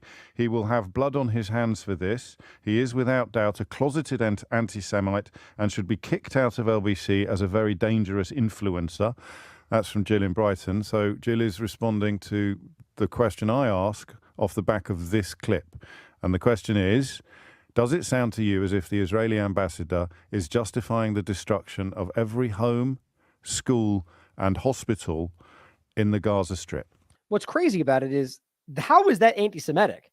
She says something that very clearly, even if you believe that that's the case, that every house has a tunnel, that by default then means every one of those homes and schools are military targets. That's all he said. So it's true. But the truth is anti-Semitic, of course, when it's something not politically advantageous for Israel. One of the things we realized that every school, every mosque, every second house has an access to tunnel. So it's so obviously not true. And don't you think they would show that if they had the evidence of that? This is, and of course, ammunition. But that's an argument for destroying the whole of Gaza, Which every single building in it. So do you have another solution how to destroy that's me being a sanctum. Do you have another solution other than mass destruction of all infrastructure? Yeah. Go in there on the ground and engage with the enemy you pretend you're fighting. That's what everybody else. The point is that instead they go to carpet bombing everywhere all the time. That's what else can we do besides genocide? That's what her answer was. Sanctimonious pig attempting to incite more anti-Semitism in the UK by asking you, basically by asking, is that not exactly what happened? Now let's end today with the kind of game that's being played with the language, right? So here's time. It's basically what he just went through. Israel openly and pretty much, this is from the 3rd of January, across the board, you can see these individuals. I shouldn't say that, not every one of them, but a lot of them who are discussing the displacement to Egypt, the Sinai Desert, or to any other place. They pretend this is voluntary migration. That's actually what they're calling it. They're talking with Congo now and other countries about the voluntary migration. How insulting is that when almost every single one of these people are screaming to anyone who listen that this is ethnic cleansing, that they're being displaced, that they don't want that, and while they're being bombed along the way. So just so it's clear, it's obvious that they're calling this something that it's not. Here. Oh, wait, hold on. They mixed this up. Hold on. Oh, I guess, so the point is, let's come back to that then. So it's fresh in your mind. But so the point is, they are actively, while doing that, seeking to occupy this area with settlements yet again. As I wrote here, many of us have been trying to show everyone that this was always the plan. And yet, even with information like what I'm about to show you, far too many still pretend this is some kind of an anti-Semitic conspiracy theory because authority figures say so. Wake up. Here is Oren Ziv, a news journalist for 972 magazine, saying now in Jerusalem, hundreds of right-wing settlers take part in a conference to plan the return to the Gaza Strip. Guys, this is a public deployment. They've got plans. They've got construction lined up. They're flattening everything while telling the media that, we're searching for Hamas. And they just gobble it up because they don't care. But this is obvious. A big map shows locations on the planned settlements in Gaza. Some on top of existing Palestinian towns, obviously. Settlers they spoke with at the event are calling to settle in Gaza, refuse to answer directly what will happen to the Palestinians living in Gaza if settlements were built where they live. They say they will leave. It's very, very low. But they know, if they're kind of tap dancing around it, they know that this is not moral or correct, but they don't care. Yossi Dagan, head of the Shoreman Regional Council at the event, calling to settle in Gaza, claimed the 7th of October attack happened because of the Oslo Agreement. Oslo is dead. The people of Israel live. Right? Again, the Oslo Agreement that Netanyahu guaranteed would not take place. Minister Ben Gvir, one of these completely deranged Zionist entities, at this event says we need to encourage immigration into Gaza. The very thing that they outwardly pretend is totally a conspiracy theory. Ben-Gvir, other ministers, and Amkriz signed a petition for victory and renewal of the settlement of Gaza during the event. It says Gaza, basically the settler leader says Gaza and the southern gate of Israel will open and the people of Gaza will move to all around the world. Is that what they want? No, it's really not. This is just the last step of a phase of complete ethnic cleansing and displacement. It says, personally, he writes, the most interesting thing to see was thousands of Israelis dancing and singing, which not very common in Israel after October 7th, but they are, as they see the war as a great opportunity to build settlements in Gaza. Think about how ridiculous that is. And here, as I've shown you, this was just low-key showing you the same thing, but showing at this rally, there were specifically Israeli ministers dancing, same thing. Just so very clear what you're looking at here. And I believe that's actually that. I don't want to guess. Yeah, anyway. So Gvir dancing about the same thing. And I've shown you this before as well. This is, as they write, Zionist terrorists are already trying to settle in Gaza. They send their children through to Gaza holding terrorist flags. This is a video saying the video was published on WhatsApp group on the caption on basically it was children from Gaza who broke through the fence in our direction. Today, our children break through the fence into Gaza Strip. Now, two things to point out. First of all, look, and this is just children running in to the supposedly secure area, planting Israeli flags and running back because the plan is they're going to take it. And they all know that. They're saying it out loud. But we just saw that this other Israeli walked in there with basically nobody stopping him. Now, if that's the reality, it would explain how they went through. But maybe it's not. Maybe he was let through and they killed him anyway. In this case, just realize that it's most likely that they're being allowed to go in there and do that. Either way, it's obvious that this is what's coming. And this is what these signs are. Settlements. Think victory, it says. And here is a video that went out on Hulu, which is owned by Disney, about what Gaza will be like when we remove all of the bad Palestinians. This literally went out on Hulu. Visit beautiful Gaza.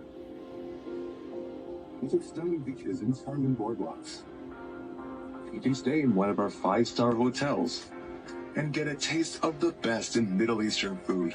I mean, they're already advertising for what this will be like when they remove everybody. Embrace the vibrant nightlife of the city and experience a culture rich in tradition.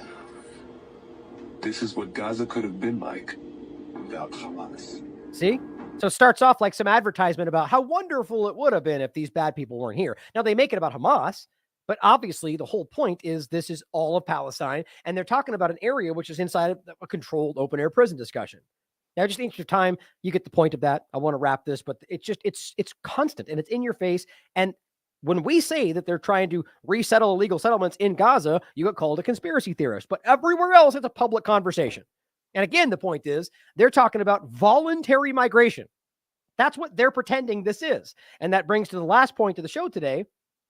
Here's Elon Levy saying, and quoting what she said, the sort of actually, it's confusing if I just read it. Let me play the clip first. Immigration, and I think so. He starts by calling it voluntary immigration.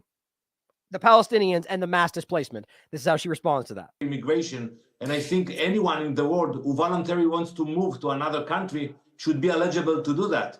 But you know what? Oh, well, really, first, really quickly, think about what he's saying.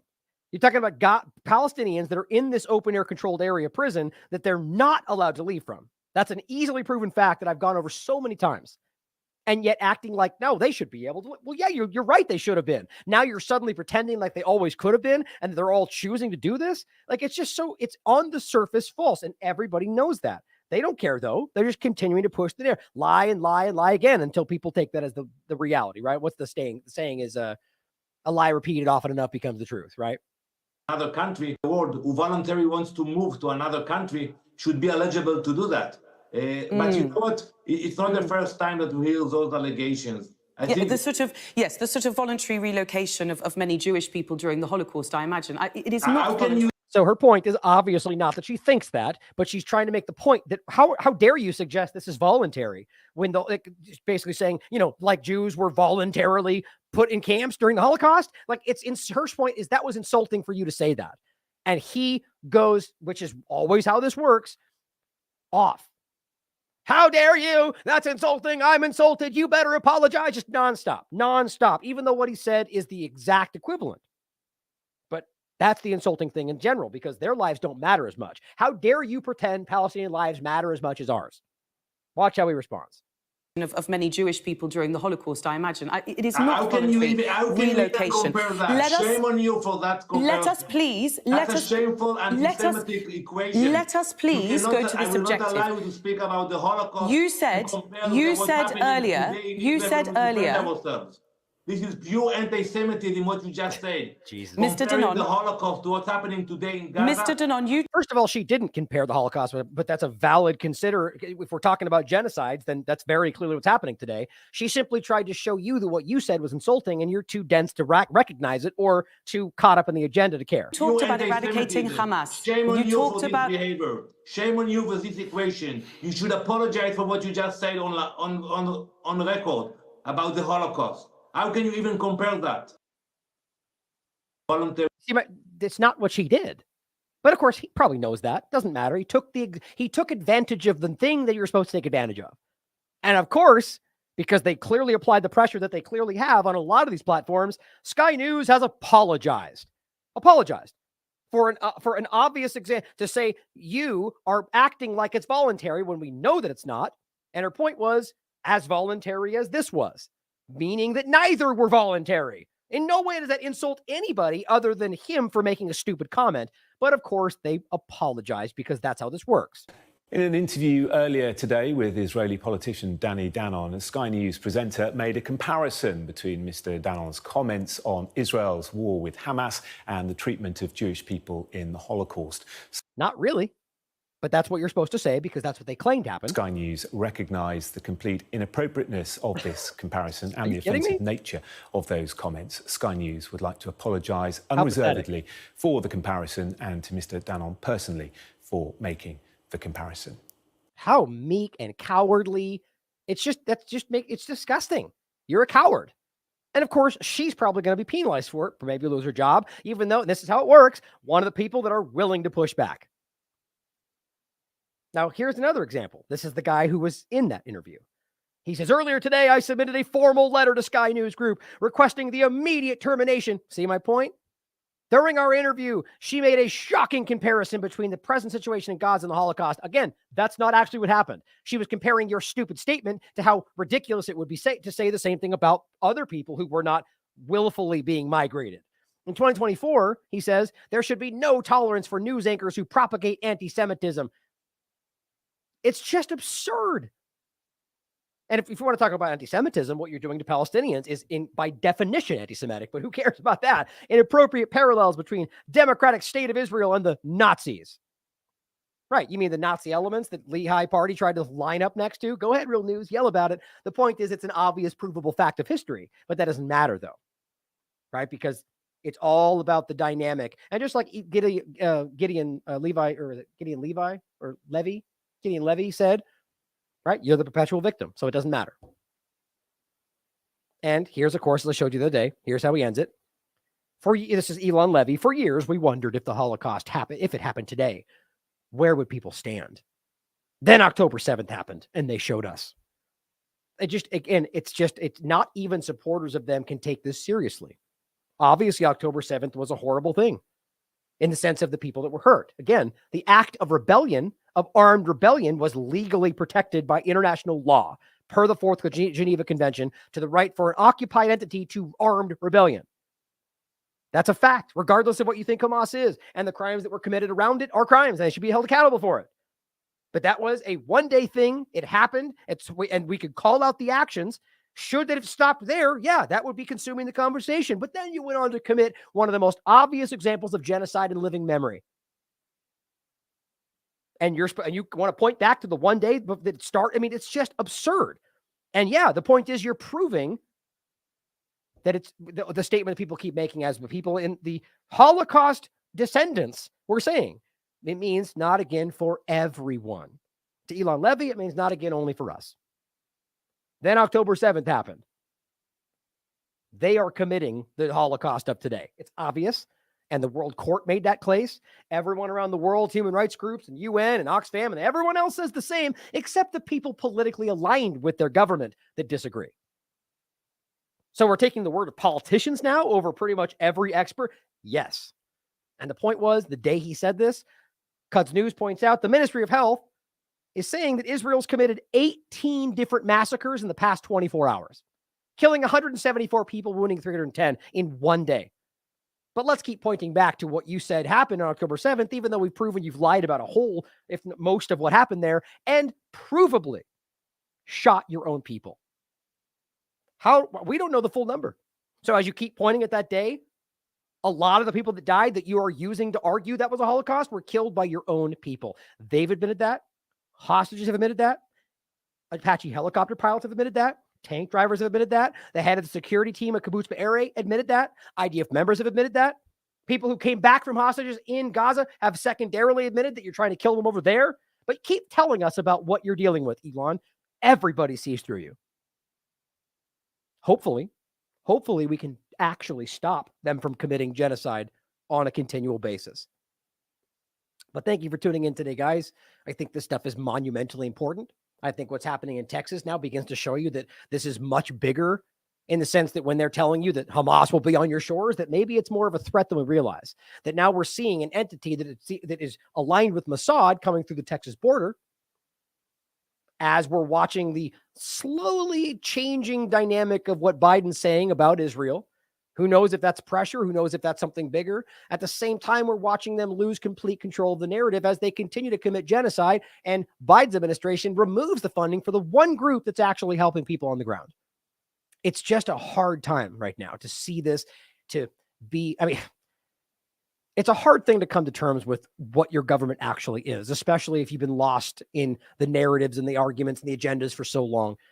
But it's a positive thing, guys. And that's what a lot of this tends to be. I haven't said it in a while, but my point has always been, we cover a lot of really difficult topics on the show, a lot of unsettling things that make you unhappy, things that make you think the world is falling apart. But my point has always been that I think there's always a silver lining that shows you that it's more of a positive turn, like the fact that we're able to reach people and that we are changing the conversation to such a degree that this genocidal entity is being called out for it.